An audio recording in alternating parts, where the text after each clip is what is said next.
Hey guys, welcome on into the show. It is cancelthisshow.com. April 5th, ready to get your day going on a Wednesday here.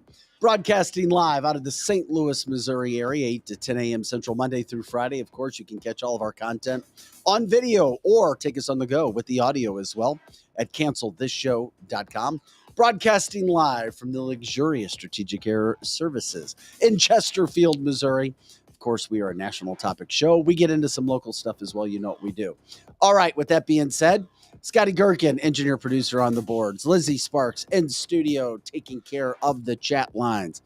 Tabitha Hassel and Vic Faust. Eric Johnson will be in this morning as well. Okay. Are we trumped out yet? No. Okay. When you see Lizzie today, she's got a special shirt on. We'll show you that shirt in just a little bit. We are packed. We're going to hit the Trump stuff coming up here big time for the first 30 minutes. Kathy Helbig Strict in with Steve Strict. They'll be in from 8:30 to about 8:50, around that time. Mortgage rates went down. And does a seller care if it's financing or cash offer coming in? We'll get to that as well. 9 o'clock. Arguably the top defense attorney in America, or at least one of them, criminal defense attorney Scott Rosenblum, joins us. He comes in to talk about the whole Trump situation. Let's just say he's not a Trump fan, and he is embarrassed by what this Democratic, Soros-funded, Soros-backed, Soros-pushed DA is coming in. So we'll see. We'll see what's going on with that. And then at 9:30, we've got Rebecca Sheehan on. She is going to be talking about gun control. She has a podcast called Momlitcs. Also started the Ladies of Liberty.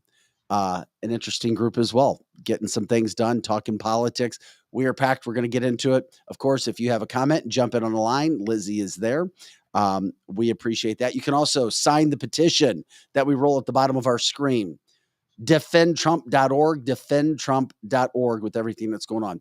We got a packed show. We'll get to it all, but first, check out our sponsors, our partners who help make this show go. Back with more just after this.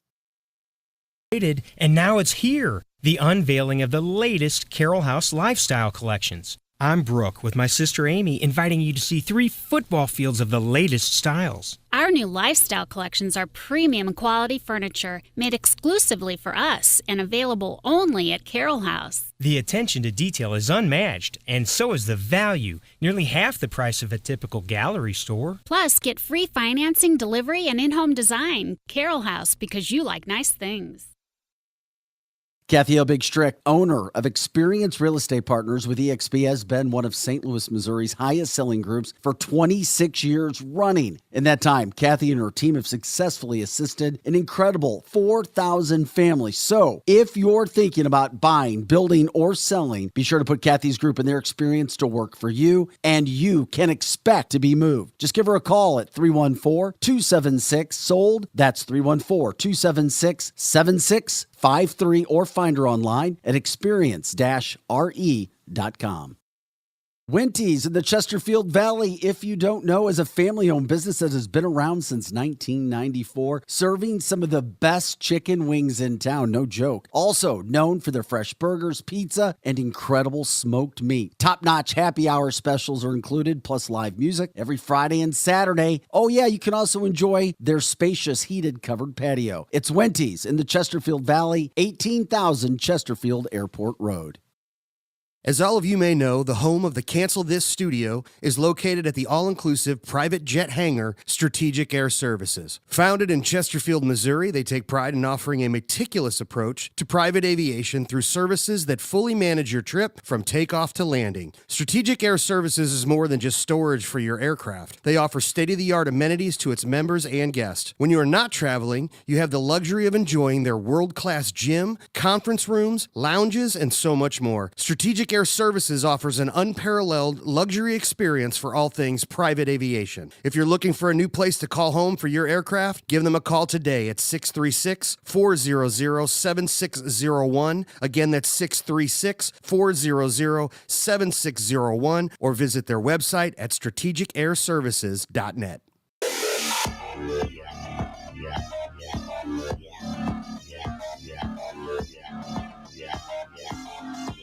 Hey guys, welcome in. It's cancelthisshow.com. Once again, April 5th. We appreciate you joining us today. All right, a lot of Trump talk to talk about with everything that's going on. The more I watch and listen to all the coverage about what happened yesterday, man, oh man, I'm sorry. I know the man who sits to my right, Eric Johnson, who will be in, disagrees and thinks that this is more, at least yesterday. Did I not hear him say he thought this was more bad than good for Donald Trump? He did say that, yes. I cannot, I am further away from him. And he is 100% wrong, as much as I love Eric Johnson. I know. I love him too. This has been great. Donald Trump had his campaign speech last night. That's right. I mean, it was awesome. It was on point for sure. He did a great job. God, I'm so embarrassed for the Democrats who brought this to the table. Mr. Bragg is so uneducated. This guy is such, I feel bad for him. I mean, my God, I feel so bad for him. There's so much more to it than that. Yeah, allegedly 34 felony counts. And by the way, it's not 34 individual counts. There were a couple of counts, but then it goes to like bank ledger checks. It's so silly and stupid. I mean, and late. It should have been 2 years ago, not today. I saw MSNBC and CNN, some attorneys trying to get something, trying to throw something against the wall. There's nothing. There's nothing. It's so embarrassing. It's a big distraction is all it is. And once again, there you go, Tabitha. 2 years. This could go on for 2 years. And that's all it is. It's about taking the limelight off of Joe Biden, who is an absolute failure, an absolute disgrace, an absolute embarrassment. Democrats they may not say it publicly, but they're saying it privately. He's an embarrassment. Don't let this get fooled. Don't let this distraction take you away. This is all about Joe Biden's his inability to do anything. It's bad, bad, bad. Donald Trump will be, if he's got a heart that's beating and a desire he will be the Republican nominee. We've said it all along. The timing is all crazy about what's going on. Donald Trump's press conference last night was amazing. Scotty, when you get all set up, you let me know because I labeled them in order from those sound bites from Donald Trump talking last night. I was so happy that this man who the left continues to come after, and especially, I mean, you have news commentators laughing. I mean, they're laughing at what they're trying to get to stick. Now, the thing is, if you don't like Trump and you're a Democrat, well, you're going to continue to say, well, no, we feel this way and he's guilty and nothing's going to change our mind, which is truly, truly unfortunate. However, as you see, as we told you on the show, nothing will come of this. Nothing will stop Donald Trump from running for president.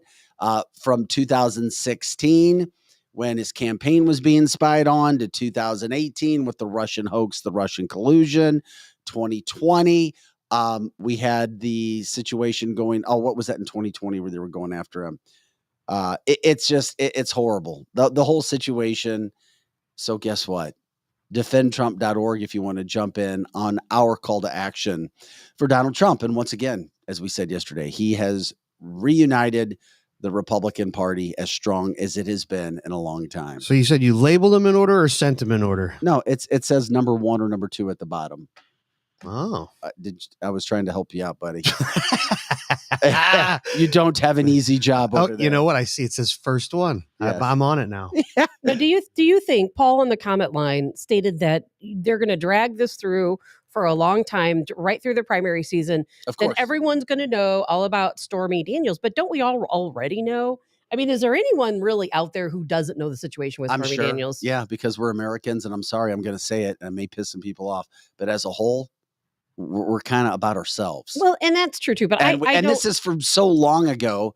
Oh, Stormy Daniels, porn star, Trump, hush money. It was all over. I mean, even people who watch the most basic news channels saw everything about Stormy Daniels. I went and saw her with a group of other conservatives out at, what was it, Penthouse or one of these places where she came and performed. What the hell? Oh no, there was like there were so many You people saw there. her? You It went was and like saw her? half of Napoli was there. We all went and Well, saw that's her. not saying a lot. And it was the most disgusting show, I have to say, I've ever seen ever in my life. And I have seen some of those shows. It was as dirty and raunchy as it gets. And she gets paid to do that. So well, why she is And this she got paid a shocker? lot Well, of she money. was ordered, ironically, the timing yesterday, if you didn't see, she was ordered to pay Donald Trump $122,000 yesterday. Yes, on yesterday. Perfect timing, wasn't it? I think the total now is about $500,000. I don't think she has any money because her attorney stole it all, and he's in prison now. And St. Louis's own. Avenatti. Yeah, Yeah. of course. Yeah. As we have learned.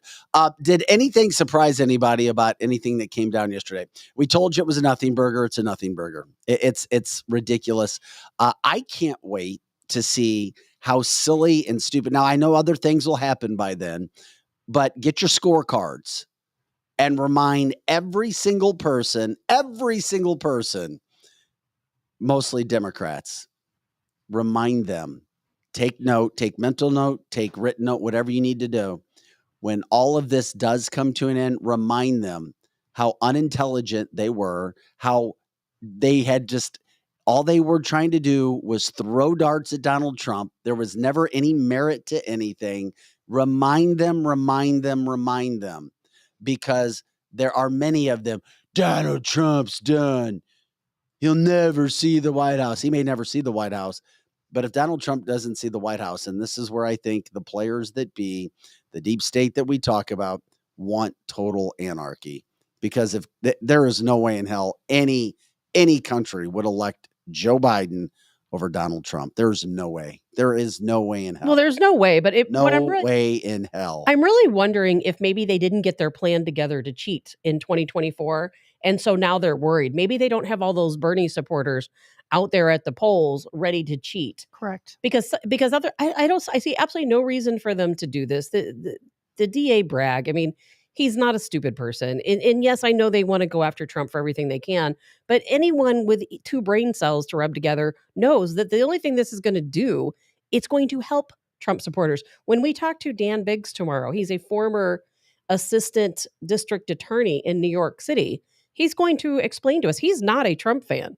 He is absolutely not a Trump fan. And neither and is he's Scott, a conservative, right? Not as it's Scott Rosenblum. And not either is Scott Rosenblum, who joins us at 9:00 today to talk about the specifics. I mean, he was laughing. But they both share the same opinion that this is ridiculous. That it really, yeah. Here's Donald Trump last night walking on the stage, letting people know who he is.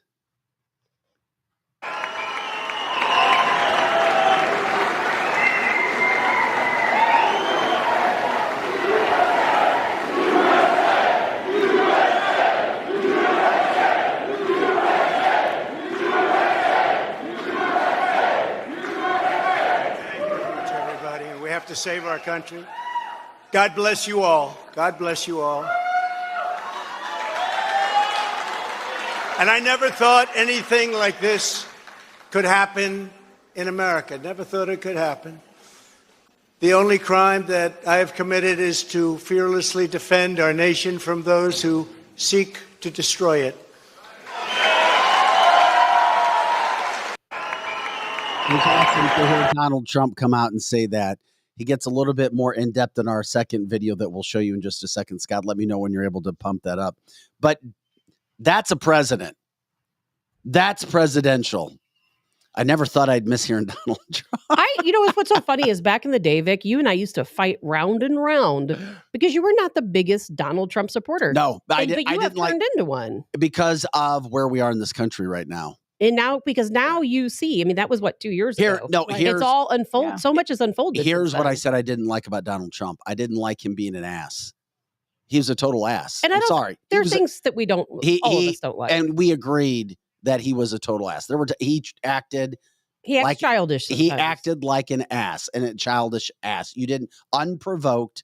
I was like, come on, Donald, why you'd have to be that way? But when you vote for a president, yes. does it matter? When you buy a product at a company, do you not buy it because the CEO is an idiot? When you've had steak and then you go try, I'm not so sure about the steak. And then you go have bologna or spam or whatever the hell Biden would be equated to. You're like, damn, I want some of that steak back. Spam is close, but I would almost just call it crap. Right. I was going to say dog poop. Yeah. I wouldn't. Spam is so much better than Joe Biden. All right. Let's hear some more Donald Trump from last night. But now they have really stepped up their efforts by indicting the 45th president of the United States, who received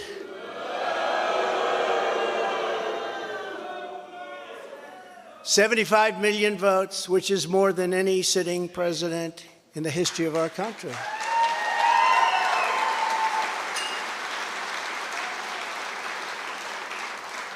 And in the wings, they've got a local racist Democrat district attorney in Atlanta who is doing everything in her power to indict me over an absolutely perfect phone call, even more perfect than the one I made with the president of Ukraine. Remember, I kept saying, that's a perfect call. This one was more perfect. Nobody said, sir, you shouldn't say that. Many people on the phone were hung up in disgust because of something I inappropriately said, because nothing was said wrong. In fact, at the end of the call, we agreed to continue our conversation about election fraud, and election fraud specifically in Georgia, at a later time. Many people on the phone, including lots of lawyers, nobody found anything wrong with that perfect call until a book promotion tour many months later. All of a sudden they say, I remember Trump making a call. Let's look at that. This fake case was brought only to interfere with the upcoming 2024 election, and it should be dropped immediately.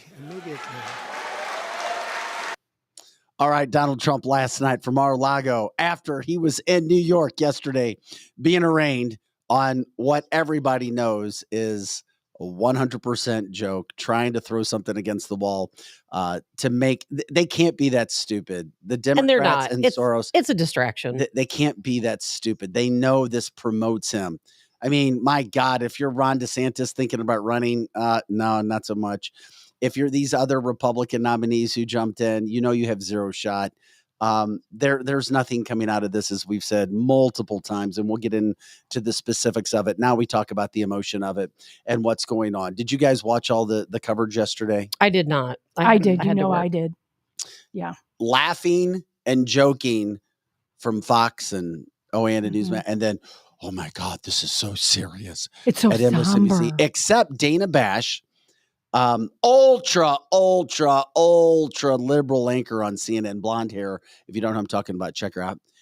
It was almost equivalent to the 2016 election when Trump won, and they were having a meltdown at CNN like Democrats did. They just couldn't handle it. It was crazy. I'll tell you about her in just a second, but remember Bolton? You guys remember Bolton? John Bolton worked with the administration. Of course. Listen, here's a warmonger. Here's John Bolton explaining Donald Trump and these indictments on CNN. One big picture, what do you think of the indictment? Well, speaking as someone who very strongly does not want Donald Trump to get the Republican presidential nomination, I'm extraordinarily distressed by this document. I think this is even weaker than I feared it would be. And I think it's easily subject to being dismissed or a quick acquittal for Trump. A very quick acquittal. You know what these people are like? It's like they have Munchausen. It's like they cause this hysteria, and then they want to feel so bad because they hurt us. And it's like they're causing it. Give me a break. I feel bad for Democrats who go after Trump. I really do. And I'm not trying to be condescending. I'm not. Mm-hmm. But I feel bad for you if you're out there and you see this. You're like, oh, Trump's going down. And then CNN's own broadcast that's like, rah, rah, rah. Dana Bash, who I was just talking about. This is where it gets scary. It's funny, but it's also scary. Dana Bash, after John Bolton was talking, not Michael Bolton, he could be doing some singing. Well, he could have been, said, okay, well, maybe there's not a case against Donald Trump when it comes to the letter of the law. But this anchor actually said that she should be fired. She should not even have an effing job on CNN if CNN was a legit news source. She said, quote, well, maybe we should be looking at the spirit of the law. The spirit. Yeah, I never even heard it. Is the spirit? Not the letter of the law, Dana. The spirit of the law.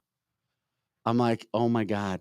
Oh my God. She's talking about the spirit of the law. Well, Fox News had a lot of fun on the Ingram show last night. Two massively popular, successful attorneys going, oh my God, that's why she's not an attorney.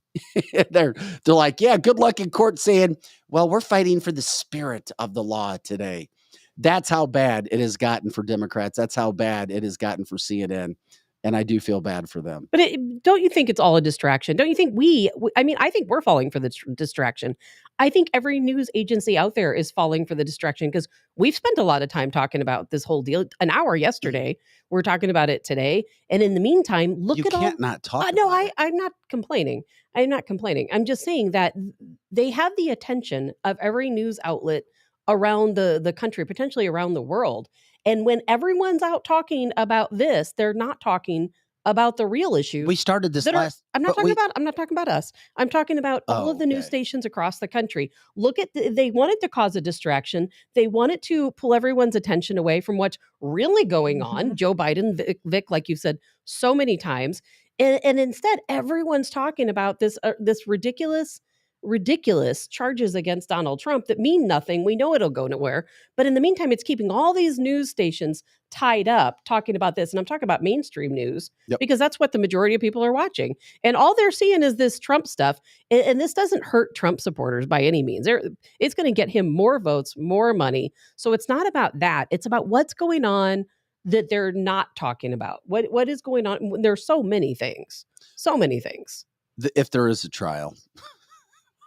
In December. If there is a trial, it would be next year. True.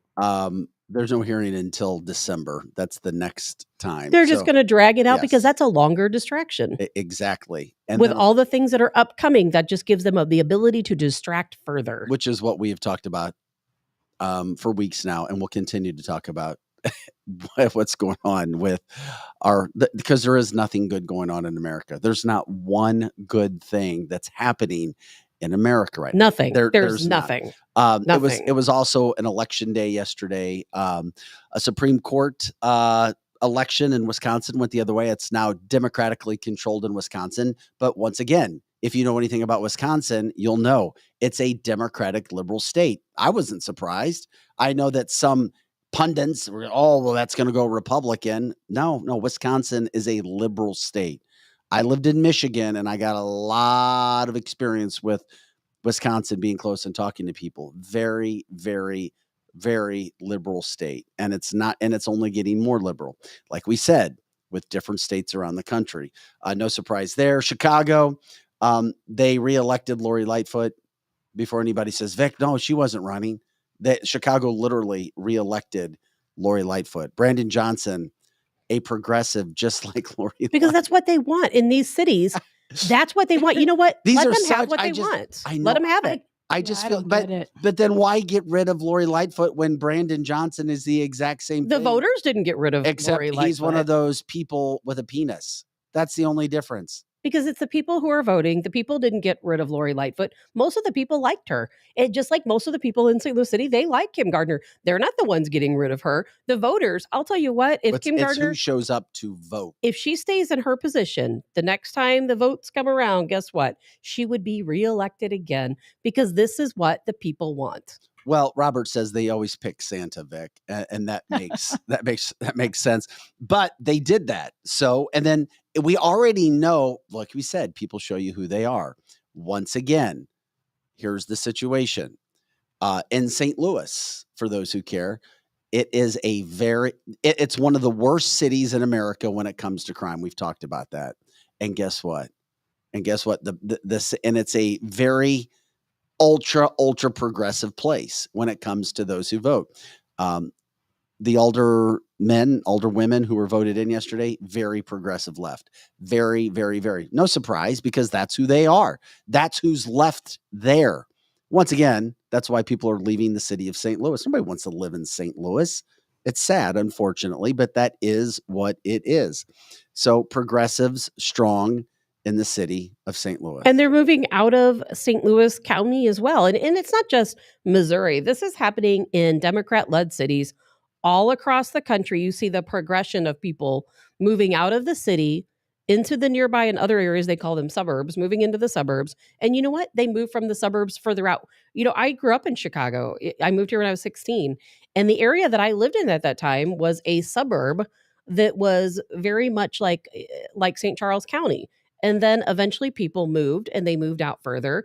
And now that is also a badly run area. It's happening all across the country. People are fleeing into the rural areas. And another interesting update from yesterday's election, or at least coming out in North Carolina, a Democrat representative switching to be Republican. She hasn't made the announcement official yet, but she has told people that is going to happen. And that will include a vote now on an abortion ban in the state of North Carolina, because she switched from Democrat to Republican. So that's coming down the line too. So interesting things from a Tuesday as well.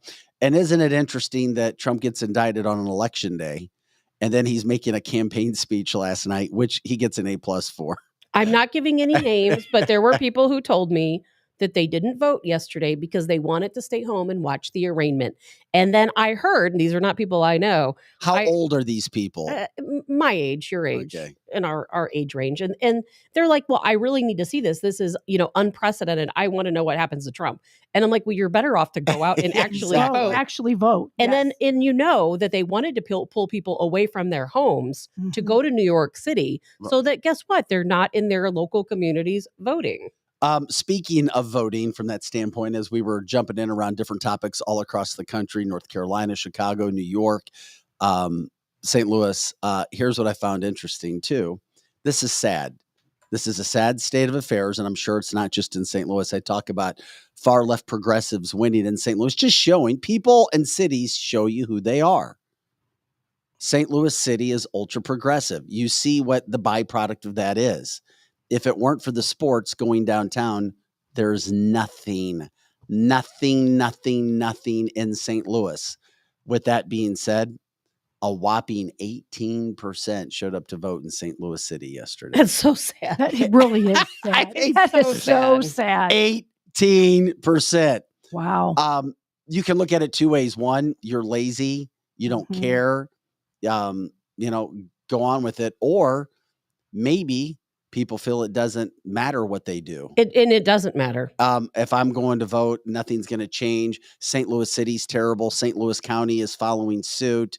And if you haven't checked, talk to business leaders. Even Democratic business leaders will tell you St. Louis County has massive problems. Massive problems, because they're being led by a liberal Democrat. So, and somebody who doesn't understand business. So with that being said, those were some of the big stories from yesterday that have been happening. The Donald Trump deal, the fallout, how much more will we see now? Where does this go? Does Ron DeSantis jump back in to actually try to throw his name into the primary? I don't know. We will wait and see, but I can tell you this much. Now that we know that there's nothing behind the indictments, this could literally, if there's any way it can be thrown out, it will. But just remember, the judge, ultra hardcore anti-Trump liberal. The prosecuting attorney, the same way. Much of Manhattan, the same way. So if there is a way for it to be thrown out, it will. But you can bet that every possible thing that could happen there will be thrown at Donald Trump. You know what, though? What people, I hope, in mainstream news pay attention to, and I doubt they will, is, we may not. Did you just say mainstream? I said mainstream news. Then you know your answer. I know. It is that, there were a lot of wins.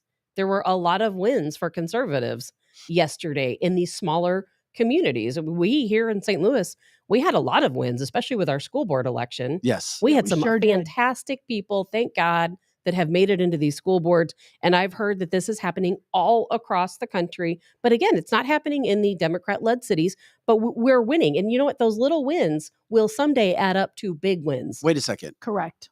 What's not happening in Democrat-led cities? They're not having these wins like we are in, let's say, St. Charles County, just as an example. But once again, cities are who they are. They are, and it will never Lines- They are. change. Lines have been drawn, and they solidified themselves in different areas. I know you could be a conservative area and liberals try to attack. And there is a group.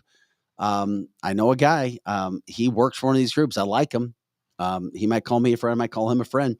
But he works with a nationally led group, and I would not be surprised if it was funded by one George Soros to, I guess, I don't want to say infiltrate, but to encourage looking at democratic ideals in conservative areas, grassroots effort, outworking conservatives with younger people. He's a younger person, and I'm telling you what, he busts his ass, and he is educated, he is smart, and they are out trying to educate people and younger people. The good thing is trying to get them to vote.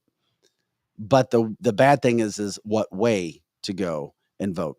And even if you have the wins at the school board level, which is great, you still have to battle the teachers unions. You do. And you've got to have your pawns That's in a losing place. battle, unfortunately. You've got to have your pawns in place to fight the battle.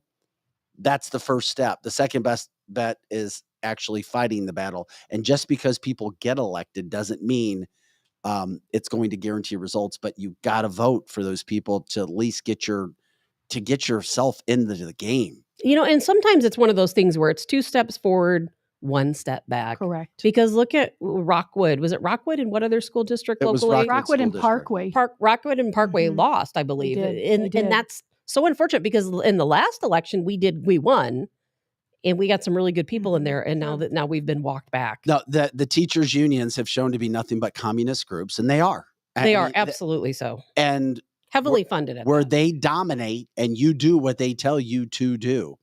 And it's sad too, because at one point in time, I saw a friend of mine who was a teacher, who was a conservative person, more conservative values, very humble, very, very just let's do things. It's all about family. It's about math. It's not about extra stuff going on. And after about 15 years of dealing with teachers unions and also having a significant other who was, well, we got to back the teachers union, started to change.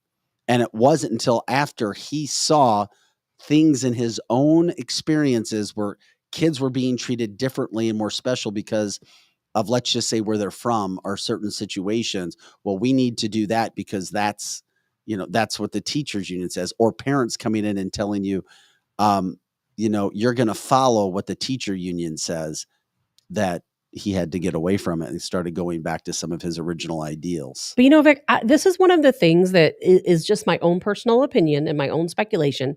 I think things are going to change. Maybe not in the next 5 years, maybe not 10 years, but I will tell you, we're still going to have a planet in 10 years. I thought we're going to World War III in 2 years. We will, but that does, and maybe that will lead us. 2 months. Maybe that will lead us into the change within schools, because we truly, us conservatives, we are the majority. I mean, we truly are the majority. Maybe no not, doubt about it. Maybe not in St. Louis City, but we are the majority in the county, in the suburbs, wherever you might live. And people are getting so fed up with these liberal school boards that they are starting to take action. They're starting to create these community schools where the parents do the teaching. And, at some point when the funding changes and you as a parent can take turns teaching groups of children, and we have schools like that right here in St. Charles County, eventually they are going to get rid of these ridiculous school boards because you know what? Because people are going to stop going to public school. Well, it's going to take that, but it's going to take time. Tabitha, I don't see that happening in my lifetime. I just don't. I see it happening in our lifetimes. It's going to be a while. It will not happen overnight. This is cancelthisshow.com. Once again, cancelthisshow.com. You can always catch us, all of our original content, cancelthisshow.com. Please like, share, subscribe to everything that we do here. We are grateful for what you do with that. Also, coming up in just a moment, talking with Kathy Hilbig-Strict and Steve Strict. I know that they weren't working yesterday. They weren't selling any homes. They weren't talking interest rates. Yeah. They were glued to their TV sets watching all the Trump stuff. Of course they were.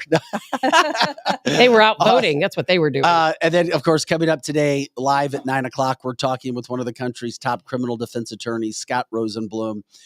It's interesting. I just happened to be with Scott yesterday, and he was watching what was taking place with the whole situation regarding the Trump stuff. And he's like, this is a bad look for Democrats. And he's like, I'm not a Trump fan. He's like, but there's nothing here. So Scott will join us at 9:00 to talk about that. 9:30, Momlitcs podcast creator, Rebecca Sheehan will join us as well to talk about the whole push for gun control. It's very important to her group, Ladies of Liberty. So we'll talk to her too. Pack show all the way around. And so now we talk to our political analyst, Kathy and Steve Strick. So what did you think about the Trump stuff on TV yesterday? Did you have a chance? Did you have a chance to break down those 34 felonies? I don't think it took much time to break down what was going on. I mean, Scott Rosenblum pretty much said it about the best that anybody could say it. I don't think they have anything. It's a bad look. Unfortunately, I said on the show yesterday, I was like, man, I hope there's something, at least something, because we're going through all of this and all of the time. I mean, damn, we could be talking housing and rates dropping. Instead, we're having to look at all of these Donald Trump trumped up charges. Yes. By the way, thanks for being here, guys. Thanks for having us. Is it true? Hey, Megan told me yesterday, one of your employees, that rates dropped yesterday. Is that true? Is that true, or she lost? Rates dropped a little bit yesterday. They could go back up today. Well, see, that's what I said. I said that's only a little bit. And she's like, well, it's the right direction. Yeah. Well, no, I mean, those moments in time happen. But, you know, is it going to stay down? I don't know if it's going to stay down. So when people say rates dropped yesterday, it may have dropped an eighth.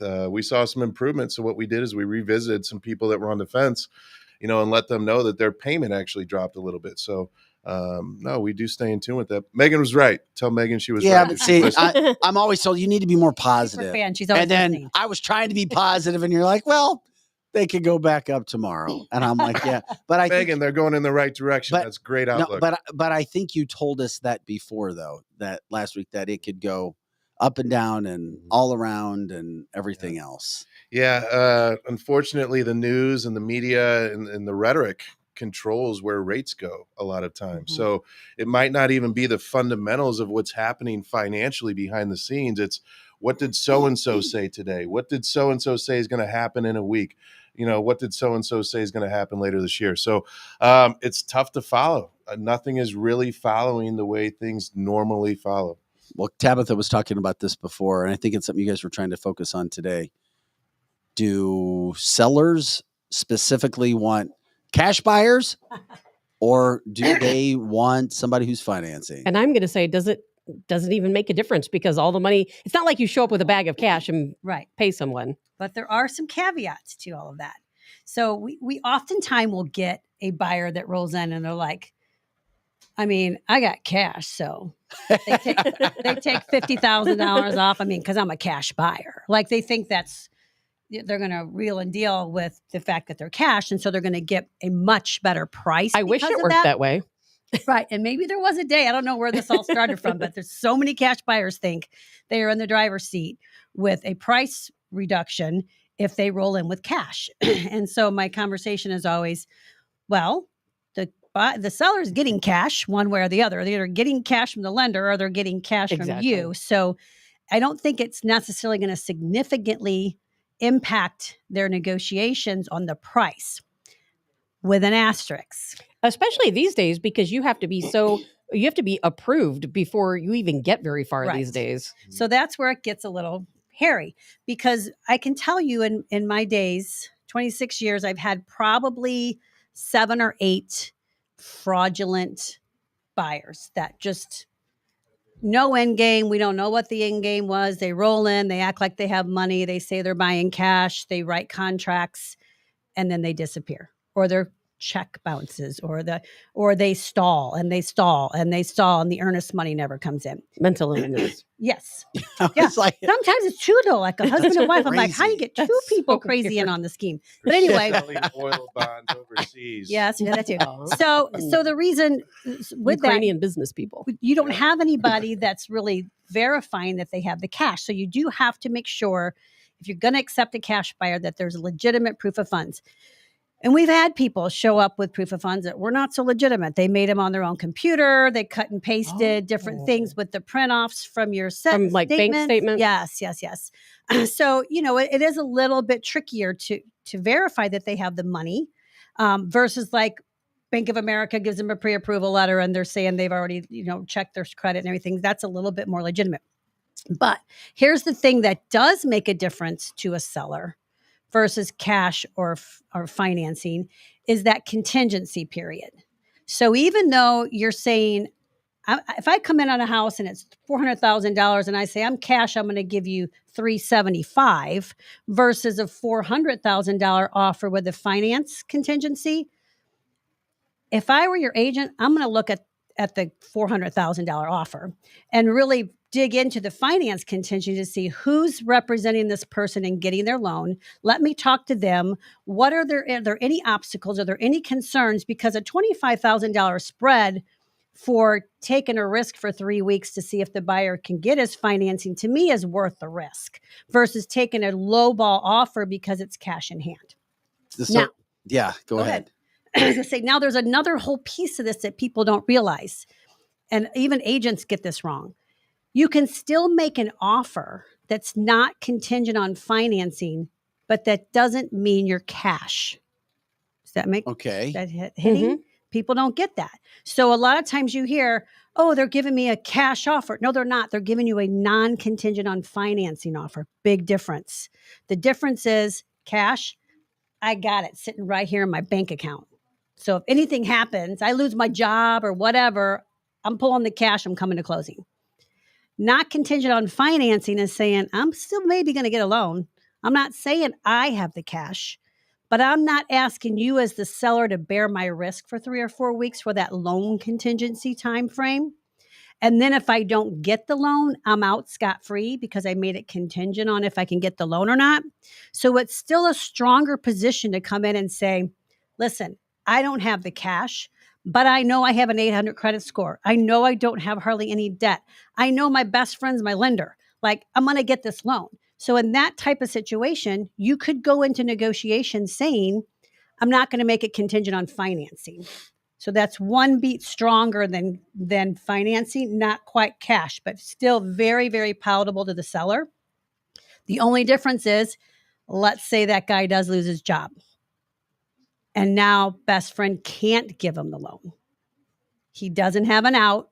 Seller can sue him for non-performance of the contract. Interesting. And it's so important because you know what? The nuances, most people listening are probably thinking, well, it doesn't really matter. I was probably losing them halfway through that. No, but a lot of people probably think these little nuances doesn't matter. But I'll tell you what, this past weekend, I was at an open house. Yeah. And there were probably like 50 people there also looking at this house. Mm-hmm. Several people talking to the agent, whoever he was that was representing this house. And they're all talking to him like, well, I want to write an offer. I want to write an offer. Mm-hmm. And I'm thinking, and so I'm trying to listen to what he's saying. And I could hear him talking. He's like, well, we're going to sit on this house for a month. We're going to take all the offers in. And then we're going to figure out who's contingent, who's FHA, who's conventional. So, it really does. Mm-hmm. All of these things really matter. Mm-hmm. Does cash go faster? We've had that question 3 times. Yes. Faster closing, for sure. And that would be a huge benefit. Because right now, some people are closing in 10 days, I'm hearing. I think the fastest closing you could do right now is about 8 to 10 days. Yeah. But here's, how many situations are you into where you need to close in 8 days? Right. I see a lot of people advertise this. Even lenders say, we can close in 8 days. That's a good point. Does it happen every day? No, it really doesn't. Rarely. But, cash, you could close faster than going through the financing process. Yeah, you got to just get through the title process, mostly. Title, if you're doing an appraisal or survey or any of that type of thing, that's what slows it down a little bit. But cash, I mean, if you didn't have to do any of that, you could show up tomorrow and hand the person cash and turn over your house to them. That's exactly right. Faster. Yeah. Yeah, for those who from the Chinese. Do you take Juan? From the Chinese comment line? Do you take Juan?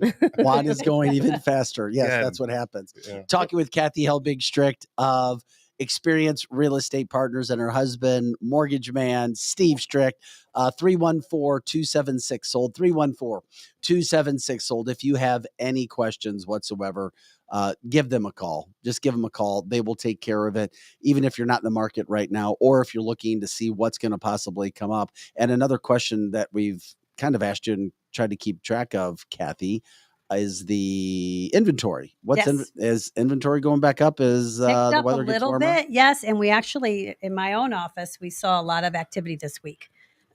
So definitely listings coming on the market, multiple offers again. Like it's crazy out there. Mhm. I mean, it is really crazy out there. And it's really going is. to continue to be multiple offers this year. So get prepared.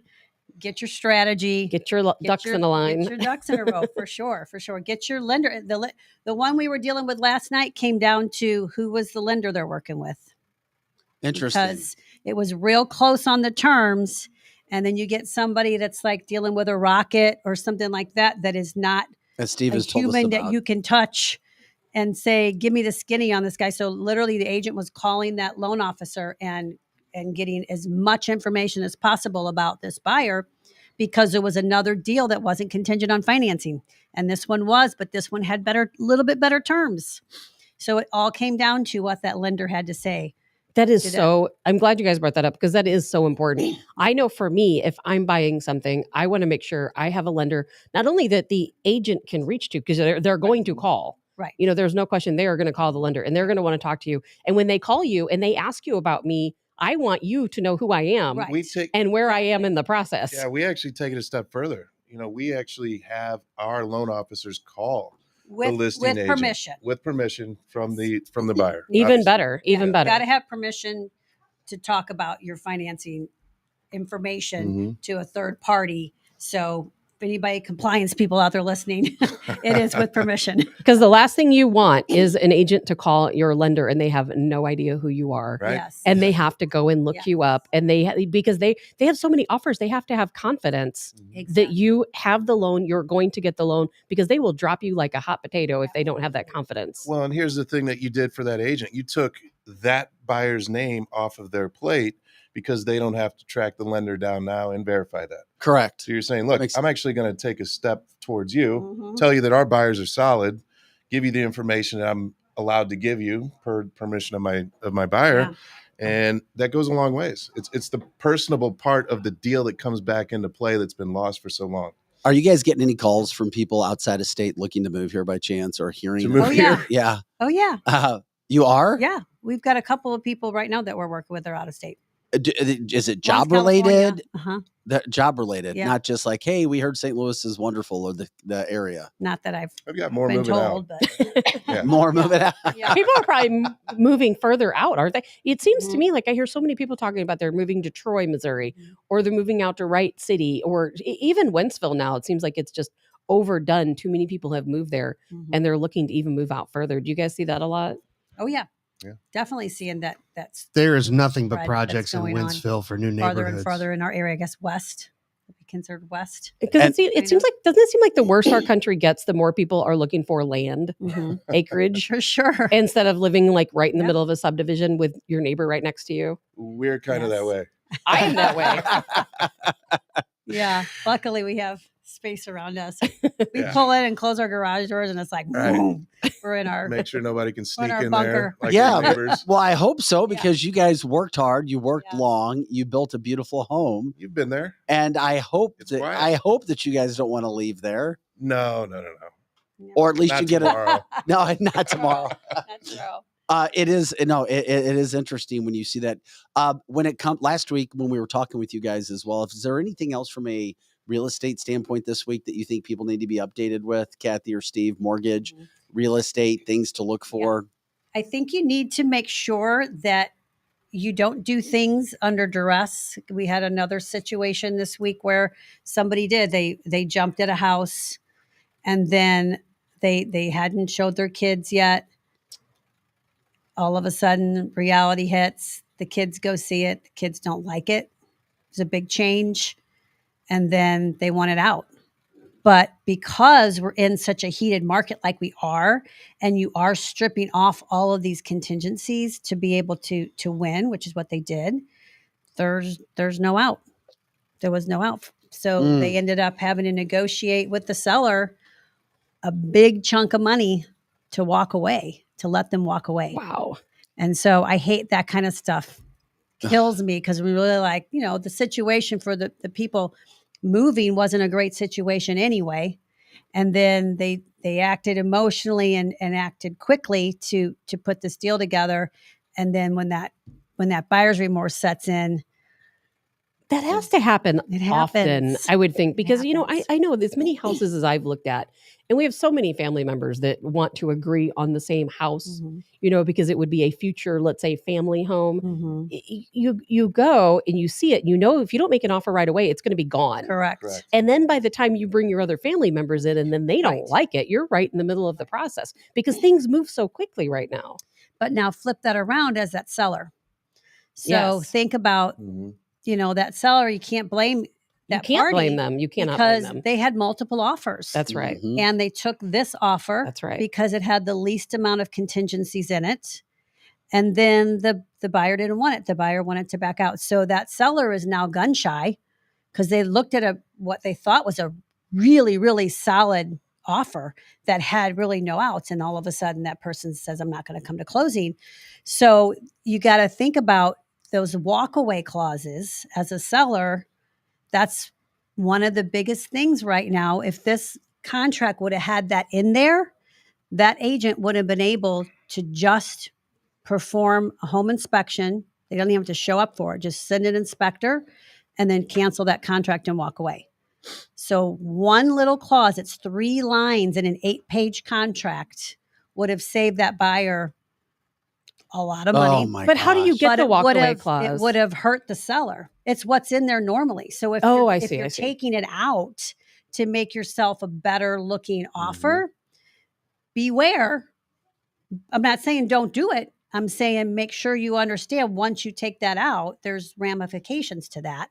But then also as a seller, remember how important that is, that isn't there if you're looking at a bunch of different offers, because ultimately anybody can just put a contract on a house. I'm talking in our St. Louis area. I don't speak for the whole nation's contracts. I'm not sure what everybody else is. It seems to be pretty prevalent that there is an escape clause that allows people to say, listen, I put a contract down.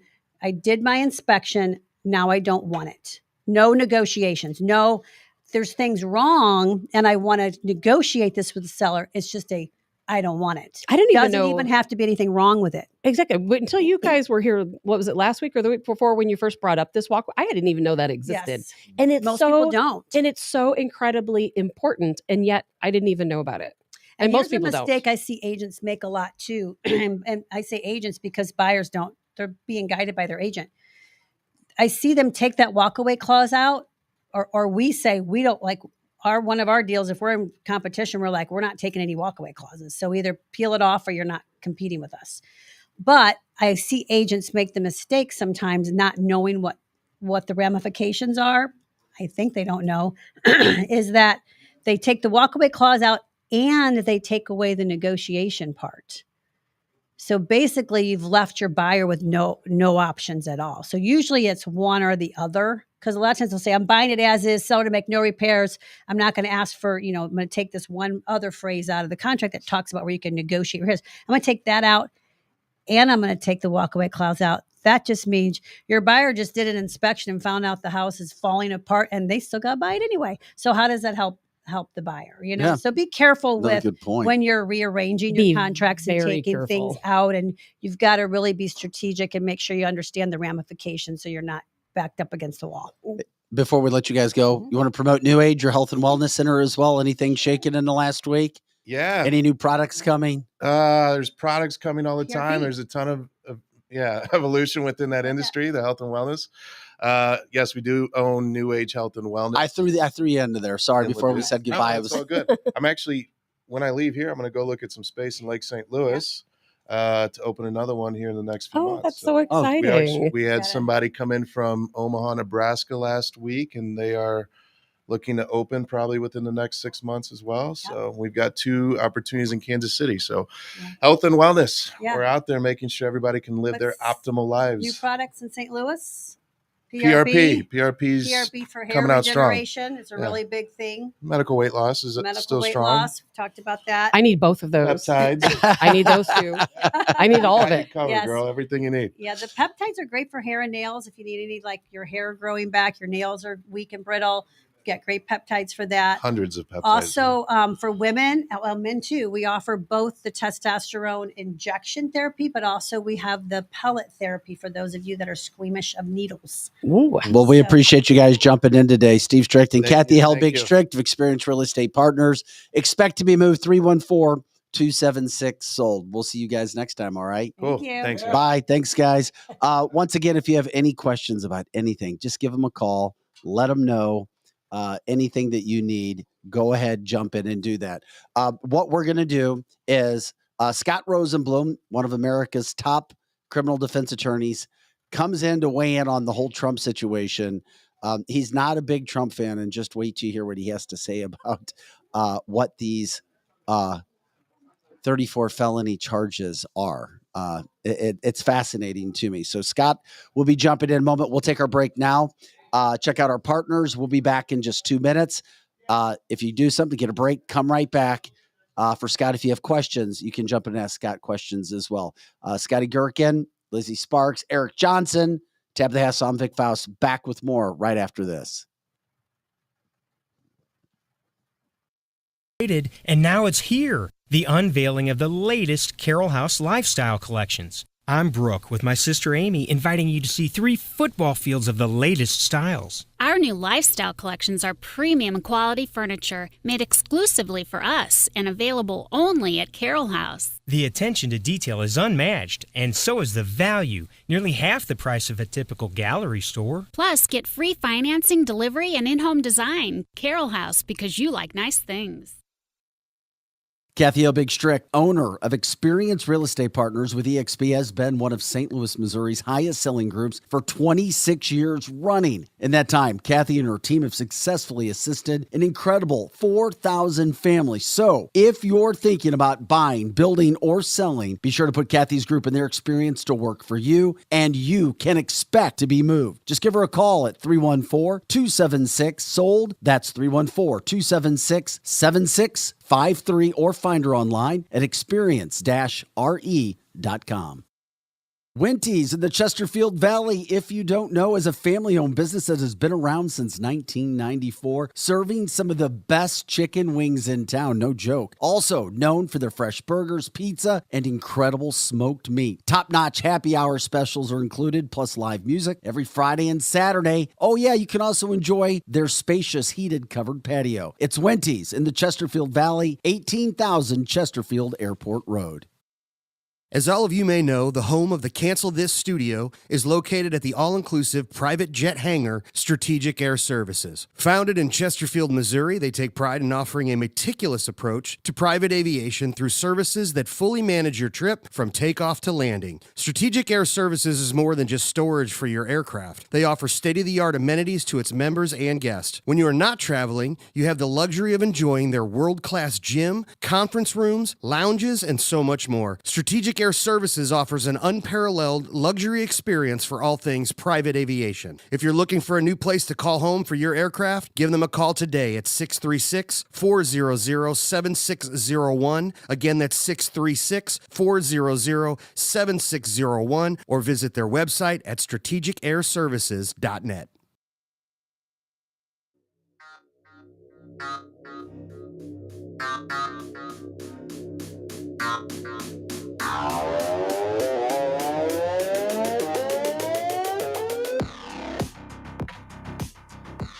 Hey guys, welcome into cancelthisshow.com, hour number 2. We thank Kathy Helbig Strict and Steve Strict, the real estate mortgage team, coming in. Also, they own New Age to talk about, if you have cash, great. It's going to probably work a little bit better, but if you have any questions real estate, just give them a call all the time. Scotty Gherkin's here running the engineering boards. We've got Lizzie Sparks taking care of all of the chat line. Eric Johnson, Tab of the Hassle. I'm Vic Faust. Appreciate you guys being here. Okay. Tabitha, what did you say just happened? You had some breaking news?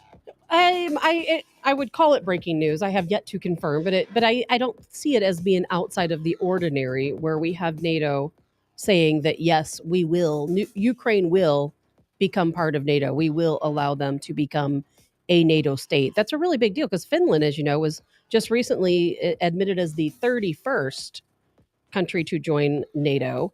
And now we've always believed Ukraine will, but I think they're going to kind of speed that process up.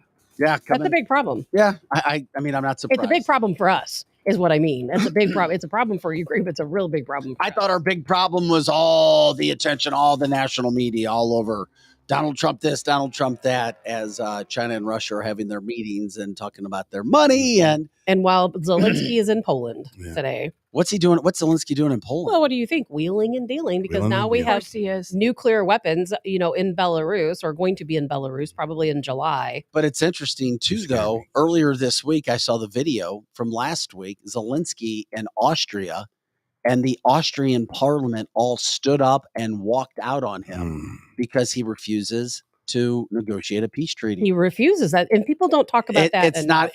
He refuses. It's a fact. It's a fact. He could easily say, okay, these people in this eastern region of Ukraine, they want to be liberated. They're happy about what has happened, the vast majority of them. Let's just let that region go like we did Crimea, and let's end this war so less of my people will be killed. But he won't. He says, no, we want that. And if you come out against us, if you protest, if you go to your church, we're going to gas you. We're going to imprison you. I mean, but people don't talk about it, Vic. Well, because we're talking about Donald Trump. And we're talking about the 34 felony charges. And you've got one news network saying this is an absolute joke. And you've got another one going, well, we need to look at the spirit of the law. Dana Bush was seeing it and saying, well, there may not be a letter of the law case here, but I didn't know that you learned that in law school, the spirit of the law. Man, did he look defeated last night or what? Who? Trump. You've got to be kidding me. I thought he looked empowered. You've got to be kidding me. Empowered, Eric. That's the word. No, this was not Trump coming down the golden escalator. That's for I saw it that way. I did too. I saw him saying, he's got $15 million more than he had before. All I could think the entire time. Well, that's a lot of money, but the entire time I was watching that, you know what I thought of?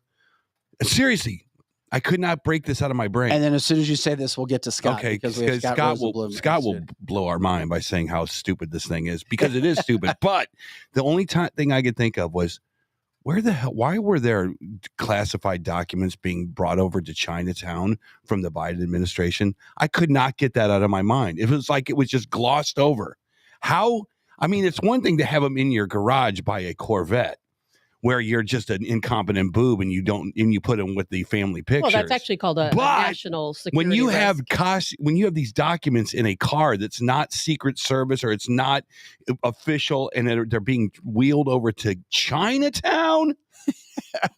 That's all I could think about. I was like thinking, yeah, Trump, you're doing your thing. It's kind of the same speech you've been giving for the last 6 years. Chinatown documents. I was like, what? National. Anyway, I digress. And we get to our friend, one of the best in the business, anywhere you'll find him, Scott Rosenblum. Long history of success all over the place. Scott, thanks for jumping in with us this morning to talk about all of the craziness and all the media hype and everything else going on with Donald Trump. You saw the 34 charges come down for felonies. Scott, break it down for us, please. But the best part is if people don't realize, and you can say it too, you're not exactly some gung-ho Trump fan. So we say that at the outset. What do you make of all of this? I mean, I think it's ridiculous. I think the Democrats, or whoever was behind this, all they did was, as one of you guys said, empower Trump. You know, it reminds me a little bit of the case when I defended the governor, when out of nowhere, Kim Gardner decided to take on the governor with some crappy case, pushed into it without really considering the law. Yeah. It's very similar. These 34 counts, I mean, all those are 34 transactions, and all the transactions for the most part are based on Michael Cohen, who's going to, the first words out of his mouth is going to have to tell a jury, if it gets that far, is I'm a liar. And not only am I a liar, I've admitted under oath that what I do is I'm a perjurer. But now, believe me, on this occasion, I mean, it's ridiculous. And then looking at the charges, it's sort of hard for me to figure out exactly what they're charging him with. 34 is meaningless. That's just me. Instead, they could have done it in one swoop, but they break it down to 34 different transactions. That's like 34 counts, lower end felonies. And they have to prove that the cover up was designed to conceal some other crime. I think people are having a difficult time determining what that other crime is. Department of Justice looked at this and took pass. They probably took a pass because the only time they didn't take a pass was against John Edwards covering up the pregnancy with a girlfriend, and they got crushed in that case because there may not be a crime to cover up, and the FEC doesn't go after him. So I don't know what's going on here. Maybe there's another case out there that's stronger, but this one's not going to carry the day. I can't imagine.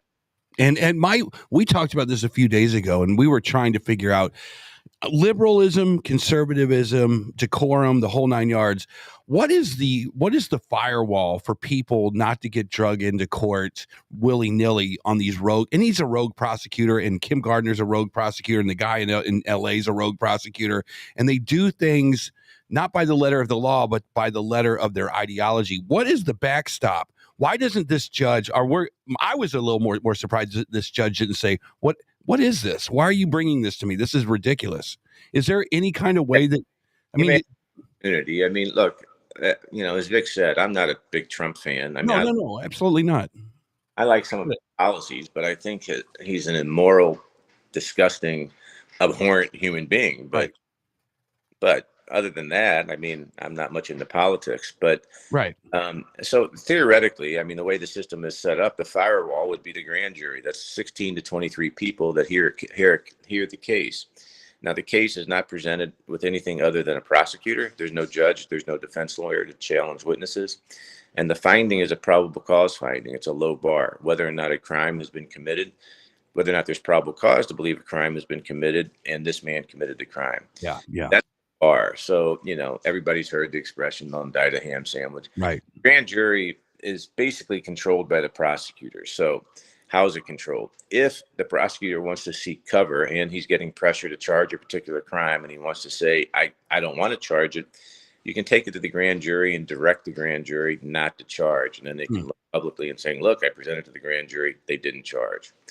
On the other hand, if you want them to charge, I mean, they're certainly going to follow his lead. So they charged him. Now they're stuck with this, that there's probable cause finding that he's committed these offenses. So the next step would be whether or not the indictment is defective on its face, whether or not it doesn't state a crime, whether or not it should be dismissed by way of a motion to dismiss. That's an unusual step, but certainly the judge has that ability to do so.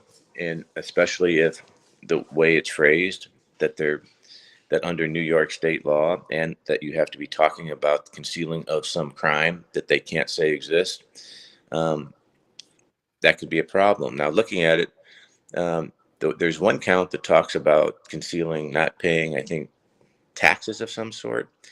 I mean, that could have a little bit more gravitas than some of the other counts, but still, it's sort of a bullshit case. Yeah. Scott, how long can they drag this out for? Well, again, that depends on certain procedural moves and the court and scheduling, but they can certainly file a motion for speedy trial, and that would sort of push the case forward.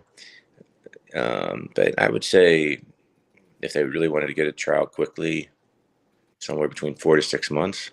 But what if they don't want to get a trial quickly? What if their purpose, and I'm not, this is just my speculation, is to drag it out? Could something like this take, months, a year, or longer? It's December is the next date, correct? And then January. December is the next date. And then January is the trial date, I thought. Yeah, it could take years. Yeah.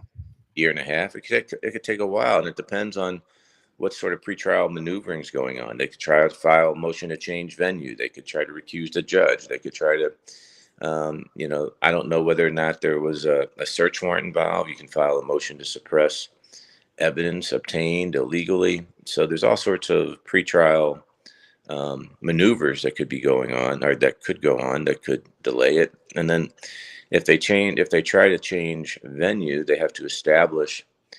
If you don't get a change of venue as a matter of right, you have to establish that you can't get a fair trial. So you have to have a hearing where they do. Sometimes it depends on the court. They'll bring in a bunch of mock jurors from the community, or send out questionnaires and question them to see whether or not they can even get 12 people. Yeah. How much pressure is this judge under to dismiss this flawed case? Well, there's so many different things that go into that. I mean, there's his political ramifications. I don't know whether he's retained, whether or not he's elected. I mean, there's personalities that go into every case, unfortunately. Usually, more so on the state level than the federal, because the federal judges have lifetime appointments. But I did think it was interesting that, I think if there was one harbinger about this judge giving some deference to Trump, or the power of his, I guess his presence, he sort of warned him about not talking, but yet he doesn't issue a gag order. So you got to ask yourself, why doesn't he issue a gag order against this man? Well, the only thing I can think of is he didn't want to be embarrassed. What's he going to do?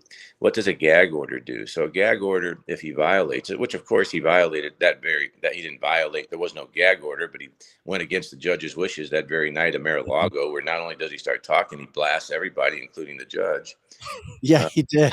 So, I mean, the guy would be a client from hell. I mean, holy shit. We're talking with Scott. Did you want to finish that point? I mean, I think so. He doesn't issue a gag order, so why not? Well, what's he going to do to him? So he issues a gag order, and he knows Trump's going to violate it. And then what's his recourse? To hold him in contempt and put Trump in jail? Lock him up in Rikers? Come on. Yeah. So he's powerless to do anything with the guy. What do you think about Stormy Daniels? Sorry, Vic. Is she going to have to pay the money back? She has to. Yeah. I mean, that Trump was awarded. Mm-hmm. He was awarded $122,000 yesterday. Yeah, what happens if she doesn't pay it back? Well, I mean, if she doesn't, so that's a order. So if she doesn't pay it back, then they would execute on whatever assets she has. Yeah. It's kind of a side story, isn't it? You can't run from it.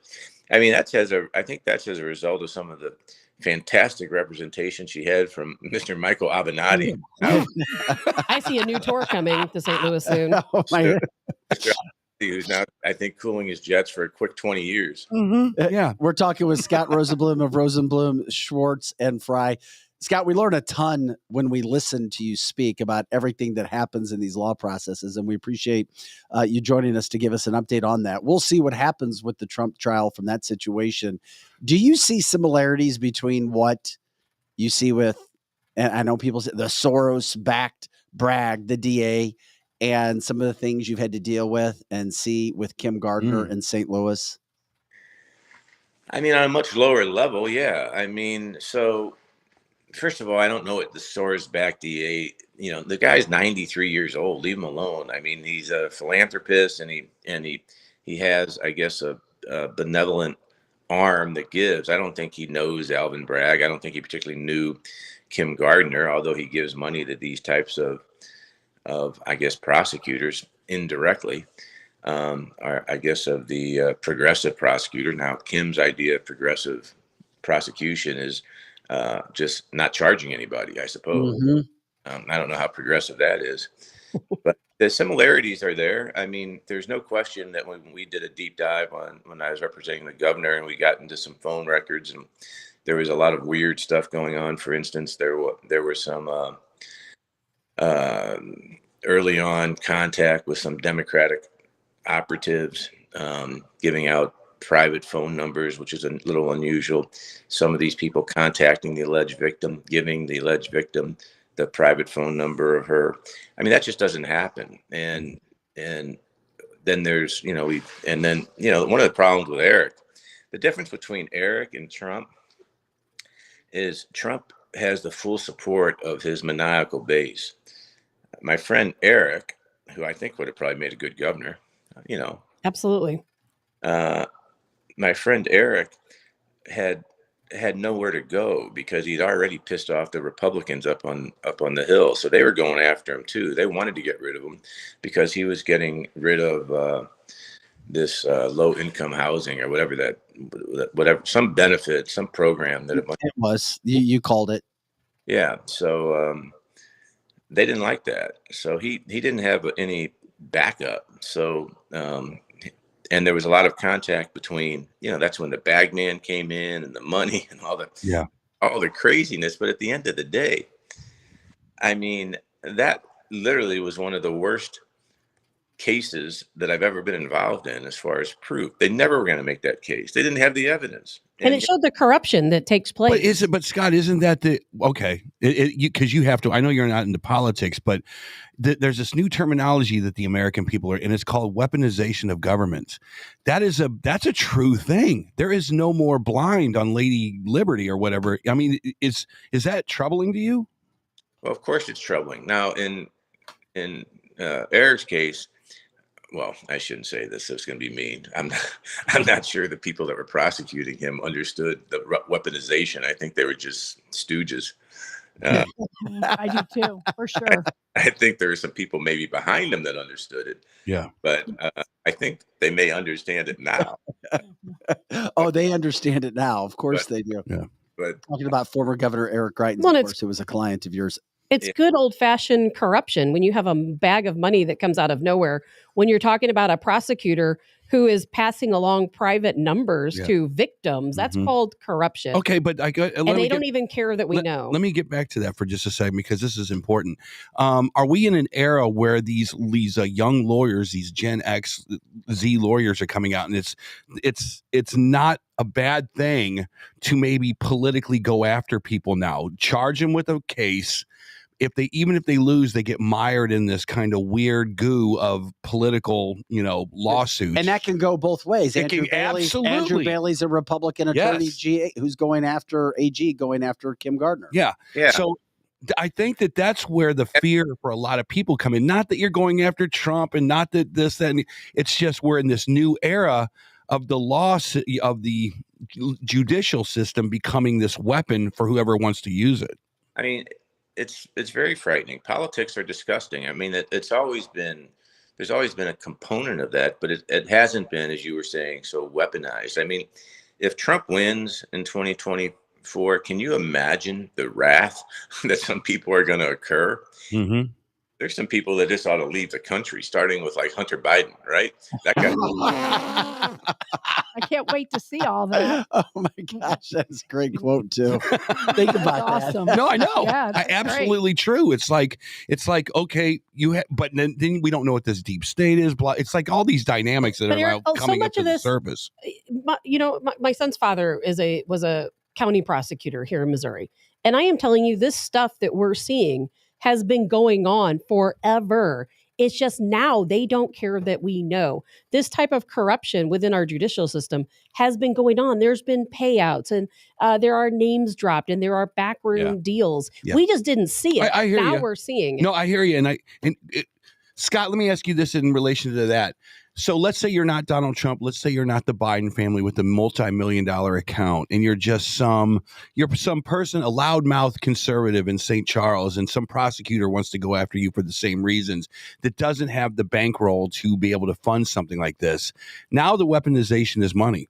Is there, I guess, coming full circle to my question, is there a judge that understands that goes, if I put this case out there, you're going to be fighting $100,000 bills for the next 20 years?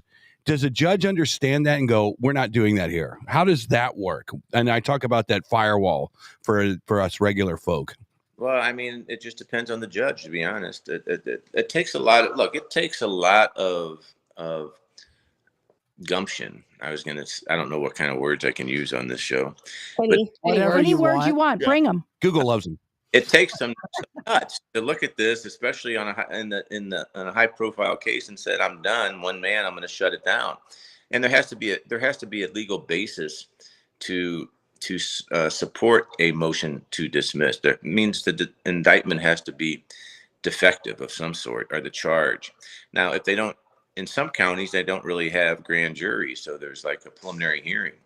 and it's like a mini trial, probable cause hearing, and the judge can say, oh, this is bullshit, and I'm not binding it over. That happens from time to time.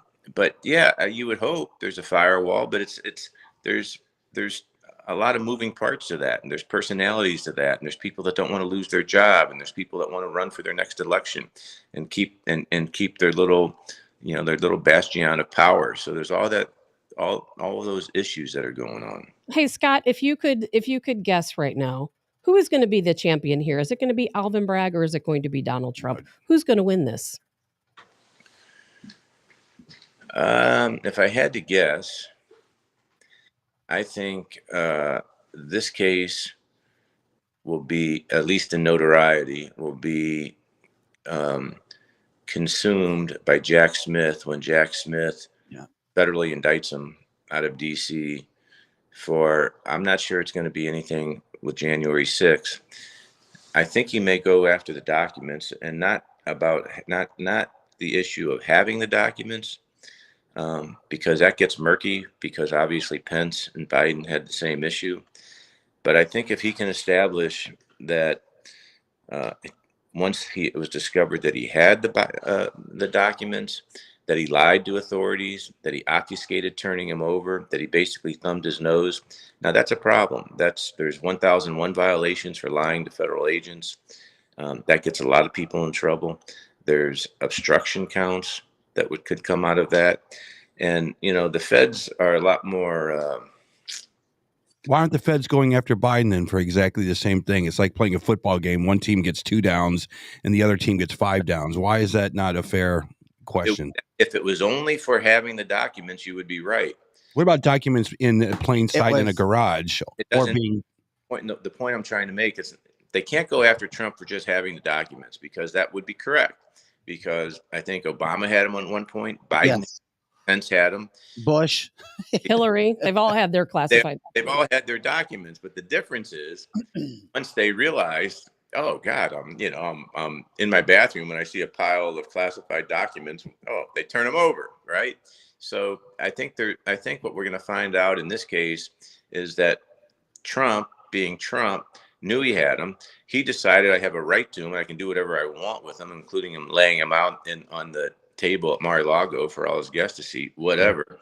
But once he had them and he started obstructing the process of turning them back to the National Archives, that's a problem. And to the extent that he was deceiving agents along the way, I think you're going to see a lot of that. I think that's going to be the case that you're going to have, and that could be a dangerous case for him. I think, I don't like state prosecutors taking on former presidents. I think the Atlanta case could have some merit, but I mean, he's, find me the $11,000, 11,000 votes. I think there's more credible witnesses with Raffensperger and all that. But again, I mean, it's a little state prosecutor. And again, it's optics. And I hate to say this because unfortunately, the dynamics, if it's a local African-American prosecutor, it just gives Trump and his base so much to talk about. Yeah, it really does. Talking with Scott Rosenblum of Rosenblum, Schwartz and Fry. Scott, before we get out of here today with you, what are you working on these days? I mean, you still have a ton of energy. You're still attacking cases. You're still getting wins after wins after wins. What's shaking in your world these days? Excuse me, you said I still have a ton of energy. What do you think? I'm ancient?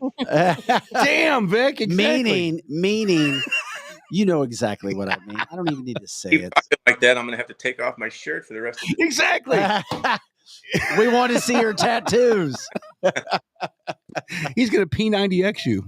I have, I haven't slowed down much. I'm next week I'm going to try a sex case, and we're in Jefferson County. I just got retained by another NFLer. I can't tell you his name. Come on. Who's got a little bit of problem, and that's going to pop up pretty soon. I always got a ton of murder cases floating around, little corruption, little white collar. Ton of murder cases, St. Louis. It's good for business. It's not just St. Louis, though. Scott's going around. It's not just. Okay. And he has some fantastic clients. I got to go down to Houston to represent an alleged pill mill involving some doctors, just basic stuff. What's a kill mill? Pill mill, not kill mill. I thought you said kill mill. I'm like, what is that? Well, actually, if the government would tell you pill mill. But what, Sarah, when you have that much, that sounds like a ton. I mean, that sounds like a ton of stuff. Are you sleeping? What time do you get up and do this stuff? Well, when I'm in trial, I get up at 3:30. I've been up at 3:30 in the morning working on this case, but I have it organized pretty well. So I have 15 lawyers, and they're all organized into various jurisdictions like St. Louis County, St. Louis City, Jefferson County, outstate, then out of the state. Like if I have cases in different states, and then federally. So those lawyers are constantly working up the cases and keeping me up to speed, so I can tell them what else I want them to do. So as long as they're worked up and they know me, and I'll say, how much time am I going to need to prepare this case for trial? And if it's an extensive document case, they may say 6 weeks. If it's a city murder case where half the time the prosecutor's not going to show up, they may say a half hour. So damn. Now is that you want to let's talk Kim Gardner just for a nanosecond. Is she leaving that office, and who do you think she'll get replaced by? Have you heard anything? Well, sure. I mean, she's leaving. She's not leaving voluntarily. Right. So she survived a lot. She survived. I was going to be a witness in her OCDC investigation, and that went away. I was going to be a witness in with respect to Tisaby in that case, and they gave him a sweetheart deal. So now what's standing is the quo warranto, and that's working its way. I mean, they're putting together a pretty strong case. Now it's a big burden. I've had some discussions with Andrew Bailey and his staff. If it works, she's gone, and there'll be people running against her. But to me, if this doesn't work, she has a pretty rabid base. I think, unfortunately, they don't understand that her base, they're actually the victims of her incompetence. Yeah. That's the sad thing about it. The sad thing is that they don't see past that she's a progressive prosecutor, or she's an African-American female prosecutor. It has nothing to do with race. It's just, it really doesn't. It's just competence. And there's just zero competence, zero organization, zero accountability, and the office is in shambles. I mean, literally shambles. So, but having said that, if she survives the quo warranto and she runs, she'll be elected again. Do we need new laws coming from the states to say the job entails this from our prosecutors, from our dog catchers, from those basic tasks have to be done, or you're eliminated? Do we need that? It almost feels like we need to have laws that say this is what you're responsible for, elected or not. If you don't do it, you're gone. No, we do. This is what this quo warranto is. This is what they're trying to establish in court, that she's not fit for the job. Now, the problem is, it has to be more than just a level of negligence. I mean, they can't. So you elect somebody and you think the guy's a boob or the girl's a boob. You can't say, okay, I'm going after you because you're a boob. They have to establish a case that it's intentional, that it's basically intentional negligence or intentionally neglecting the duties of her job. Okay. That's a harder burden. Now, they believe they can make it. I hope they do. I think the city needs another prosecutor, clearly. And, I'm sure there'll be some decent people running. Hey, Scott, we appreciate you jumping in with us today, my friend. By the way, we're located at Strategic Air Services. It's a luxury airport hangar. These aren't Cessnas. They have a lot of airplanes for sale. He's like, I've been there. You could get one of those airplanes and fly all over the country. Yeah. Why do I need that? I already fly all over the country with Tilly, and I don't have to pay for it. Yes. Hey, it makes sense. Hey, Scott, I've already told you, man, when you do have some time, we need to sit down and start recording more Scott Rosenblum. I mean, you need your own podcast, your material. You've got too much. Nobody does what you do. We appreciate you taking some time with us today, my friend. All right. I'm getting back to the gym now. Hey, we got a gym over here too. We got a kick-ass gym with protein powder. I've seen it. Yeah, it doesn't suck. You know what? As good as it is, Scott has one that's almost as nice, if not better, in his own house. I know. I have nothing. I have nothing. All right, guys. Scott, thanks, See you, man. We man. appreciate it. Scott Rosenblum of Rosenblum, Schwartz, and Fry. Always good to catch up with Scott. It's interesting because here's the thing. A lot of our base and a lot of our listeners, strong conservative. He can't stand Donald Trump. You hear that. But at the same point in time, he's like, give me a break. This trial is a nothing burger. But then he also goes on to talk more seriously about Jack Smith and what could happen with those classified documents. I found that interesting because Scott never plays aside. He just doesn't. So the difference is this. How many egregious things has Obama done against the country? How many? I'm sure there's some. How many? But were they legal How many or egregious illegal? things have Biden done against the country? I'm sure there's some. Well, the difference, Eric, And here's is the that difference. Biden is not the president. He Here's the shouldn't have difference. classified Here's the documents. difference. Here's the difference. It's not about that. It's about Yeah, it is. it's about the prosecutors not looking for him. It's like there's Easter eggs of all kinds of crap that all these presidents and senators have done, and they're in every single one of their offices and rooms all across the country. But they don't look for those Easter eggs. Let's go look for some Trump Easter eggs. That's the problem. Well, that's because we know who is in charge. I mean, literally, did we just listen to what Scott said? Kim Gardner was literally paid by George Soros to not prosecute cases. She herself has never prosecuted. Have you ever case. noticed? Never. Her office You have- isn't prosecuting cases. And you know why? Because they're not prosecuting cases? Because in this country, you're guaranteed a fair and speedy trial. They have to let the criminals The go. Democrats are, you know what the Democrats are? They're those guys that play the shell game that are actually able to take the little foam ball and move the cups around real fast, and you can never find what it's under that cup. No, it's not. That is what the Democrats are ridiculous. But we always find it. It's in one. It's in one. It's in two. It's like going to the Blues game or the Cardinal game and trying to guess which they are fantastic at that, Tabitha, and you know it. But you know, we can't follow the ball. Republicans, on the other hand, we're like, we didn't do anything wrong. What do you want? Well, we don't play that game. We don't intentionally prosecute people. But corruption has been going on in the judicial system since the beginning of time, since it was first put into place. Now they just don't care anymore. Like you said, they've always used it as a weapon. But now it's so obvious. What Mitt Romney is not asking this morning. I woke up with my coffee and my family, and I just got this report that Biden was bringing documents to Chinatown. I need to find out what that's about. Where is that guy? And that's a big deal, but why isn't anyone talking about Kim Gardner and her office giving personal phone numbers to Kim victims? Gardner's small that fish. too. And That is huge. That is Kim Gardner's small corruption, fish. corruption. Well, you're right. I think you're both right. I think you're both right on that. Yeah, she's small fish, but it's also a massive, massive deal. St. Louis is dead. But that's the other reason why it's great to have Scott, who we just had on. I mean, when we talk to Scott Rosenblum, you learn a lot. St. Louis And is we'll your talk to him arm with more coming up gangrene. as well. Okay, it needs to come off. That's all there is to it. St. Louis is a dying entity. We found out last night that liberals will always vote liberal. Chicago is doomed. I know I say that in my deep voice. St. Louis is right there at the precipice of being doomed, and it's just the way of the world. So Kim Gardner is a lost cause, in my opinion. But the country, man, if you don't start looking with a spyglass at all these guys and saying, we got to fix this, and we don't have a lot of time. I've never been one of those guys to say we don't have a lot of time.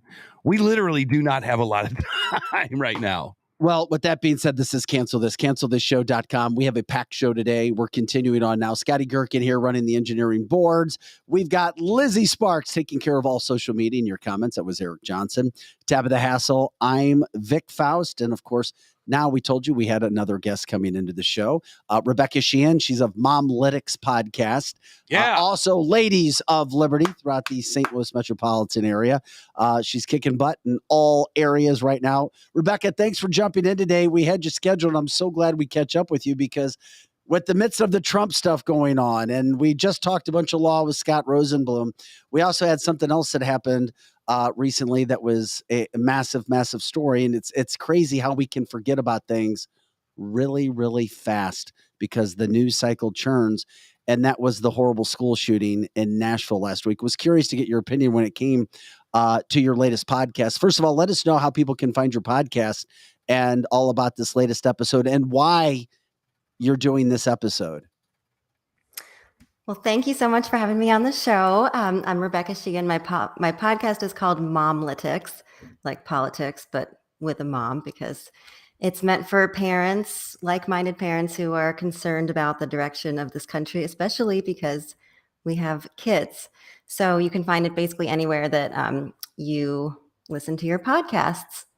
And you can also chat with me on social media at Rebecca R. Sheehan. Nice.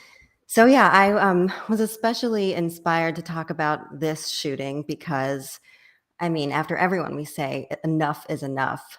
But this one hit close to home for me because our school here in St. Louis is basically identical to the Covenant School in Nashville. And our head of school here moved here from that school where he was the assistant head of school.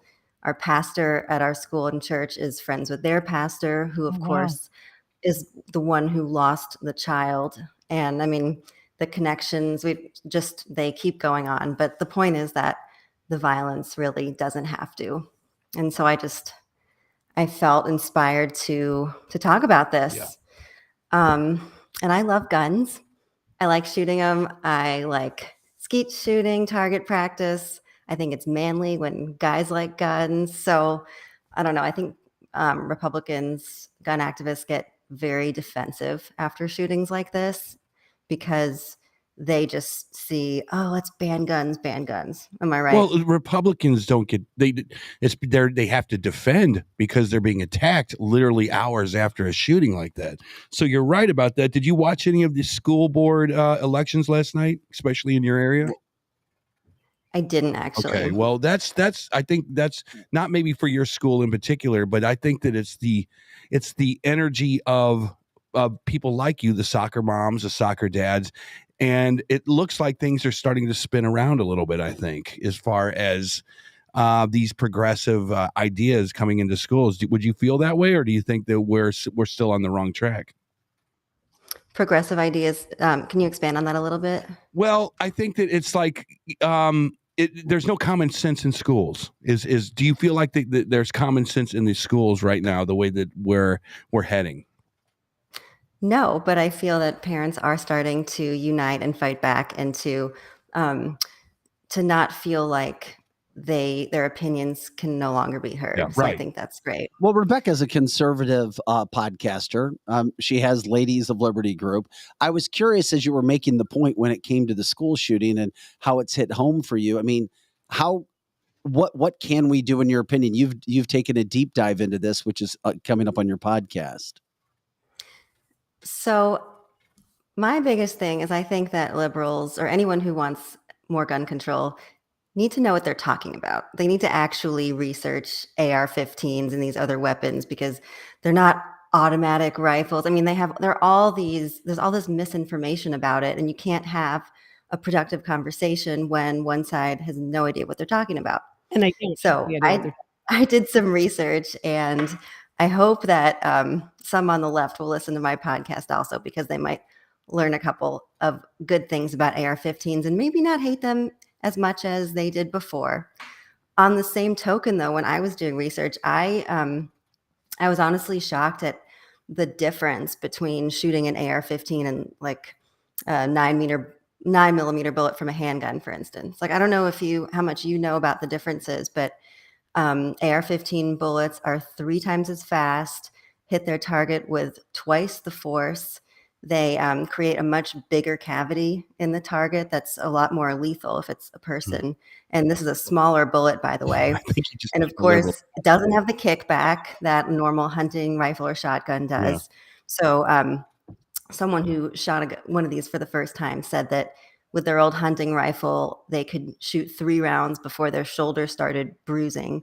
But with an AR-15, they could shoot 50 rounds and it felt like a breeze. So the liberals, not to play devil's advocate or anything, but the liberals would say that's exactly the point, is that these things are so efficient that in the wrong hands, it can take out multiple people and not just 1 or 2, like somebody that might have a handgun. How would you respond to that? Well, I mean, they make 100-round magazines for these things. I think that the standard is 30 rounds, but not hard to get your hands on a 100-round magazine, and you can change those out in 5 seconds. So my thing is, like, why do we have to tee it up for these crazies? Like, let's just make it a little more difficult, at least, for them to get their hands on these weapons or to have to like modify them in a way to make them as lethal. But Rebecca, but this woman bought 7 of these guns legally, and she's crazy. She is crazy. But don't you think that if somebody has the heart to go out and kill people, particularly children, don't you think they're going to find a way regardless of the gun? Because, it's not the gun that's the problem. And I know you know this. I Yeah, love 100%. Ladies of Liberty, of course. And I know you guys support gun rights and so on, of course.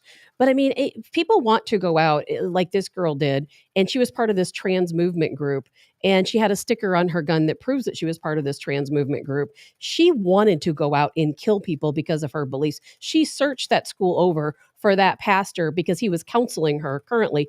Don't you think that even if making gun laws stricter would not have changed anything, or do you think it would have changed something? I completely agree with you that when there's a will, there's a way, and that guns can be used for good and for evil. And I don't think we should get rid of guns at all. I think our Second Amendment is nothing to be messed with. I think there's some maybe guardrails, I would say, that we can put in place, for instance. Like, think about cars. Cars are legal. Driving fast is legal, but you can't drive 200 miles an hour down the highway, because why? That would kill a lot of people. So even though she probably would have shot up the school anyway, or she definitely would have, but maybe she wouldn't have been able to shoot so many people, so many children so easily and so quickly. Well, that's kind of my these point. conversations. I mean, because we can be conservatives, we can be Republicans, we can love guns, and that's why it's interesting just to have the conversation. Just to throw this out there, there's a little bit of a difference. A car is considered a privilege. That's why you get licensed for it. A gun is embedded in the Constitution, which means it's a right. So if you do anything from this point forward, I think Tabitha would agree with me, you're impinging on someone's right to have a gun, no matter if you're 1 year old. And you might want to. But you can't just.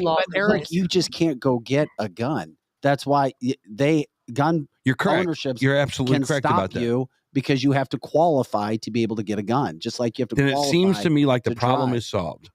Right? If what you just said, then it seems like there are no problems in this. The only thing you can actually work on now, and I think Tabitha would agree on this, is the hardware. What you call the hardware, right? So an AR would be like, it's off limits. We're done with this. I personally have no problem. I think we have enough gun laws. I don't think we need more gun laws. But Rebecca may have a solution that I'm not aware of, and it might just be. I could think of one. So, like, thinking about learning about the AR-15s and how fast the bullets go, how strongly they strike the target. What if we set speed limits, for instance, on how fast a bullet can go, just to sort of minimize the damage that a shooter could do with some of these guns, or maybe make more than 100-round magazines illegal? It's like, tell me why someone actually needs that many rounds who's not in the military or law enforcement. You're not going to shoot a deer with 100 rounds. The government tries to take over, we have something to protect ourselves. Yeah, that's what I'm afraid. But it is illegal in so many places. I'm sorry, I disagree 100%. Yeah. Okay. I mean, I don't expect everyone to agree. I don't use my rifles like that for anything other than they're in my safe. I don't touch them. I don't hunt with them. You don't hunt with an AR-15 with 30 rounds in it. Yeah, it's actually illegal to do that. You're only supposed to have 3 rounds in your rifle. So you can't even carry a clip like that in the woods. If you get caught, you're in trouble. That's what I'm saying. So why do they sell them though? Why are that many rounds legal? I still don't understand that. Because if you have an intruder, you're not going to shoot them 100 times. Show. I don't know. It's like, what can you absolutely not have? Is it a bazooka? I mean, can you not have a bazooka? You're right about that. But the reason for this law, for the constitutional Second Amendment, was not to protect your home so much. It was to protect against tyrannical governments. So that's really what the law is. And if the hardware keeps you safe against a tyrannical government, in theory, you're allowed to have it. Well, and there's a lot of loopholes in gun shows where I know people can buy guns and, different types of magazines that maybe you couldn't buy at a gun store.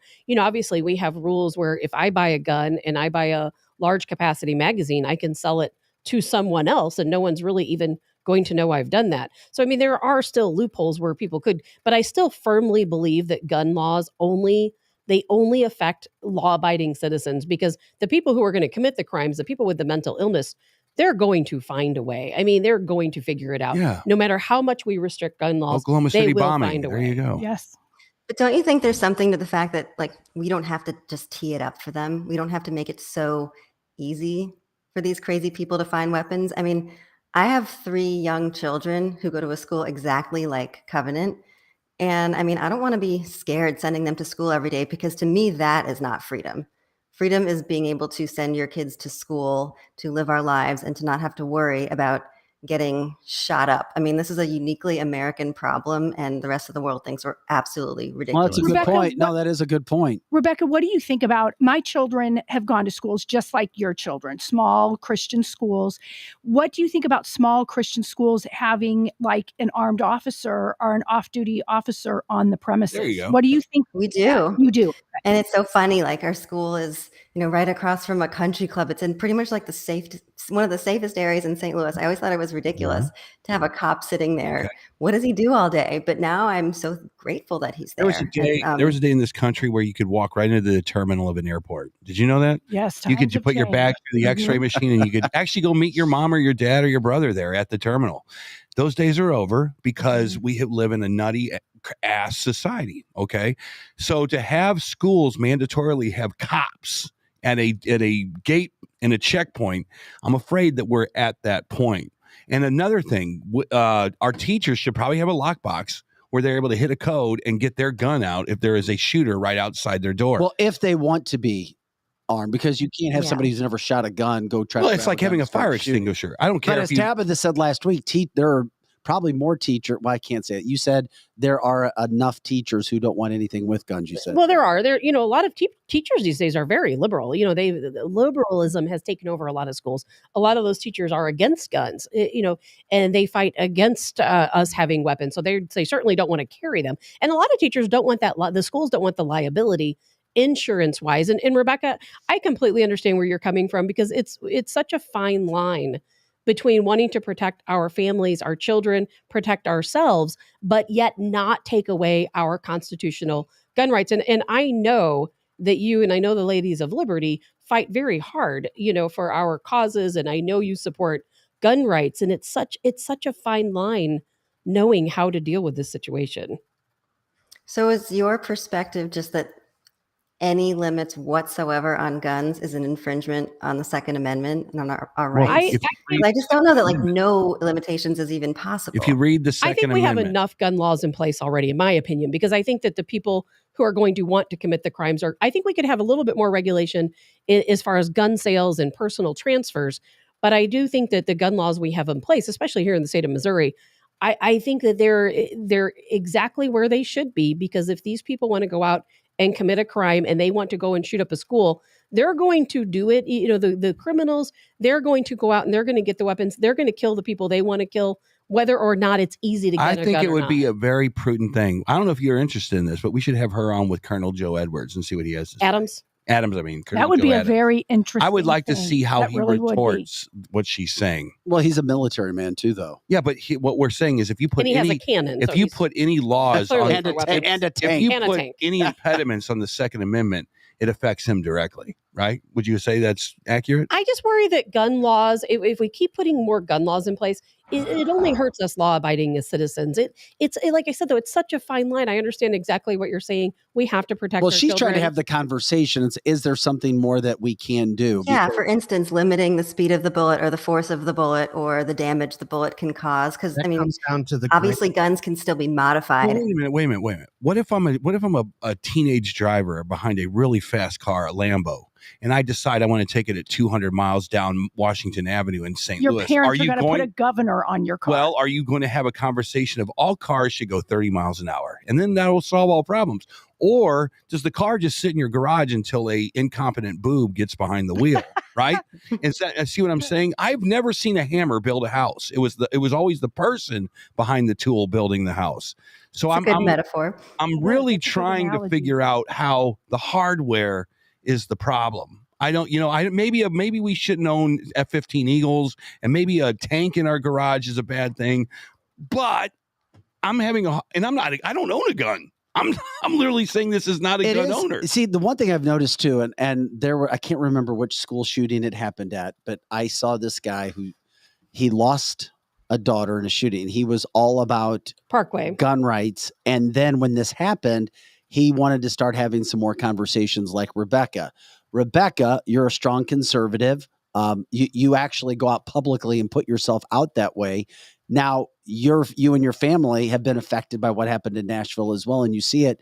Have you kind of always felt this way, or are you trying to have more conversations, especially since you knew the pastor at the school who lost his daughter?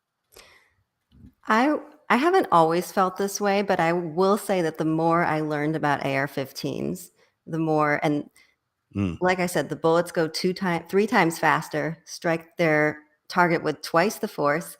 It just made me think, like, why is this necessary when it's costing kids lives? One more point though about the Second Amendment, and this is, I think Gordon made this point about the video games in the chat here, which reminded me of it. Our society is so desensitized now. There you go. Do you think that while the founding fathers were writing the Second Amendment, if they could see our society today with all these crazed people shooting up 4th of July parades and schools and music festivals, do you think they would have put any caveats in place or maybe thought a little bit differently? I think that's a good point, because I think we're so desensitized that pulling a trigger on a gun is like, it's nothing. It's a game. And you're absolutely right. But I don't think the hardware is the problem. I really don't. Well, we need, let me tell you want to a story. modify it because we need that for our protection. I have a friend in Kansas City, Missouri, circa 1992, was killed with the smallest handgun that you can actually buy. So I don't think it's the hardware so much. If you can kill anybody with a knife, you can kill people with a small little teeny weeny gun. The hardware is you're going to We need better reporting. That's what we need. Because you know what, Rebecca? Every single time there's a school shooting, there are always signs. There are always signs, and people don't report them. The parents shooting, not just this one, every school shooting, people always know that this person is a trigger. They know they're on the edge, and if there was a better reporting system, she wouldn't have been able to buy these guns legally. Well, her parents knew she had a gun. They knew she was in counseling. She spent most of her time at home, yet the counselor had no idea she had a gun. I can't imagine being a parent in that situation. But yes, the signs were there for this to never have occurred. Yeah. How about more strictly prosecuting the parents? Like, how about the parents are charged for murder, or whoever's in charge, whoever the guardian is of this shooter? I mean, maybe if we make them more responsible, like they could go to prison for the rest of their lives. There you go. I like that. Prison for not reporting. Every time I hear about one of these cases, I'm so frustrated because I'm thinking there were so many signs. This person, they acted out on so many occasions. Her family, in this most recent case, they knew she was dangerous. They worried that she had weapons. But did anyone report it? Did anyone reach out? Did anyone put her on some kind of a list? Nope. And so she was legally able to buy these weapons. And that kind of law I can see change. We need better reporting. And if you know that your family member is a danger to society, if you're so worried that they have guns and you don't report them, you should be in trouble. Rebecca, also better prosecuting. We need the prosecutors to actually follow through with these laws. Because there's no deterrent. There's no deterrent for any of this stuff. It's suicide by national media. Really, you're walking into a school. Your hours are numbered, but you're going to take out as many of these people as possible. And it's a new thing. It's I think that there is a case to be made about taking guns away from certain people that are nuts, that demonstrate that they don't understand how to handle these weapons. But man, it's a slippery slope, because as soon as you put one law with one little loophole in there, you can start taking everyone's guns. Gun buybacks are a big deal. No, it is a slippery slope. There's no doubt about that. We've talked about that several times. Hey, Rebecca, if you could remind people, because this gun issue was just one that was near and dear to your heart. Can you also let people know what other kind of podcast you have going on, and once again, how people can contact you, or they can watch you and listen to you as well? So the podcast is called Momlitcs, and it's just on a variety of issues that impact like-minded parents. Again, all kind of trying to make America the best place it can be for the next generation. It's available anywhere you listen to your podcasts. And you can chat with me on social media at Rebecca R. Sheehan. And just in case if people were wondering, because they're like, didn't she work in local news? With Vic. Yeah. So Rebecca was at Channel 5, and she was also at Channel 2 at one point in time as well. Ask Mike Bush what he feels about this. I'm sure he's like... I'm just kidding. Hey, Rebecca, thank you again. And keep us posted on other things that are coming on. Best of luck to you with the podcast. And of course, the Ladies of Liberty. You could have been sitting at home being a busy mom, and you're trying to get out, whether people agree on everything that you say or not. You are trying to get out there and get some of the word out regarding all issues, including gun issues, because even though people get passionate about guns, and whether you're conservative or liberal or whatever, this or that, Republican, I do know the work that you do there. So thanks again for taking some time to join us. Thanks for having me. Always a good time. Yeah. All right. Rebecca Sheehan, appreciate her joining us. Momlitcs. I think that she's a good starting point for the quote. I know Scotty is absolutely beside himself with this discussion. There's a lot of people on the feed are too. Yeah. But it's a conversation that has to happen. I agree. Because you know what? More Rebecca cares conversations. about protecting children, and we should all care about, of course, and we do care about protecting children. 100%. But at the same time, we also care about protecting ourselves. And I'll tell you what, I would love to buy as many AR-15s as I can get my hands on, because someday, if somebody comes after me, I'm not going to shoot up a school with it. But if somebody comes to my home, and if the world gets really, come on, Eric, if the world's crazy, I want to be able to protect myself. And I'm not the best shot. I mean, I probably need something that works well. It's so sad that people like Rebecca or myself, I still have one in school, in a small Christian school, and I don't think that they're quite as protected as some of the public schools are. But I'm sure that's true. Yeah, I right after that shooting, I did call the principal, and they have a police officer there now all the time, which does make my daughter feel more comfortable. She's glad he's there. It's a different world we're living in. Sure if you guys don't like this, if you're like, I don't want police at my school. If you're like, I don't want metal detectors at my school, tough. Sorry. You know it what? sucks Protect to our be babies. you, man, because I don't want to stand in a TSA line going to my airplane either. But you have to do it because bin Laden started putting bombs in people's shoes. That sucks. That's the world you live in. Go to school. The TSA guys they'll be smiling, and maybe they don't dress in cop uniforms, but you have to go through the protocol to get into the school. Once you get past all those cops and those metal detectors, and you still have an AR-15 strapped around you, woo, then there's a problem. But right now, You're right. it's right now you have a football team, you have a marching band, and you have a cop outside the damn school. That's you're it. great. It Well, makes how sense, about Eric. instead of sending all of these millions, trillions of dollars to Ukraine, we actually put bulletproof glass inside of schools? Because you know what? Let's not allow them to get into the school to begin with. Let's not allow them. Let's make sure we have resource officers at every school. It's sad that we have to do these things. I agree. Very It's sad that we have to do these things. Yes, it is. But we have to do something. I also have to but let people know. When I brought up the whole parent issue, yes, this woman or whatever transgender person was 28 years old, but they lived at home. They were at home. Where does the situation, and the parents knew that she had a gun. They knew she was unstable. They knew she was depressed, and nothing was said. Is that on the parents? Is it not? Because I've had some conversations. I think with it is. friends, I think it is. I that think they it live is. there. People Yeah. have said 100% it is on the parents, despite her If being your 28 kid is in your and basement, living at home. if your kid's in your basement, right, St. Charles, St. Peter's, wherever, St. Louis County, and you know that he's making crack cocaine or he's making meth or whatever, is the parent involved in that lawsuit from the government? I mean, yes, of course they are, because you were letting your child build a business that's completely illegal in your basement. Now, fast forward, your kid has 15 ARs in his closet. He has a post on Facebook that says how much he hates his church leader, and he wants to destroy him, and you don't know about that, or you don't have any kind of ability to govern that. Yeah, I think that we might have to put a few laws on the books saying you are culpable for your kid until the age of 21, and after 21, if he's doing it out of your house and you didn't warn anybody, you're still culpable. How's that sound? Is that, I mean, we have to be able to warn people. But you know what? I'm ready for the purge, quite honestly, because you know what?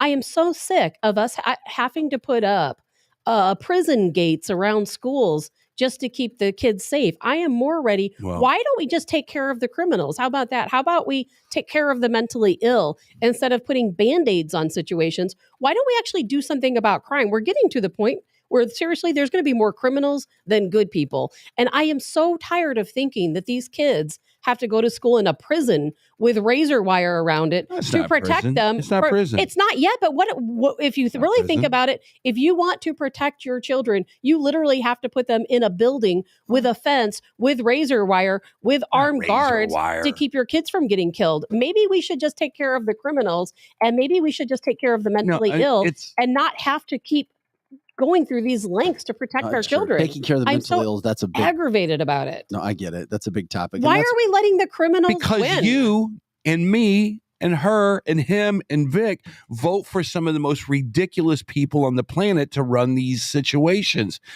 I came in today. I don't know what happened with the school boards last night. Lizzie kind of filled me in a little bit.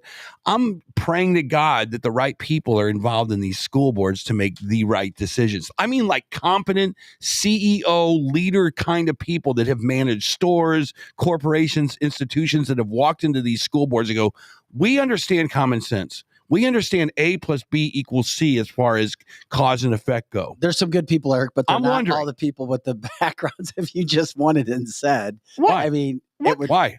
What country is it where all the kids go to school with a rifle? I know they do it in Israel, but there are other countries as well. Is it Switzerland, Sweden? I don't it's know. One of the ones where they have the blonde hair. And all the kids... when I went to high school, kids had rifles and guns but on their but truck. I'm totally serious. You see the videos of them in their country, and they take gun classes from the time they're a child. You see them riding their bikes, going to school with a rifle on their back. And guess what?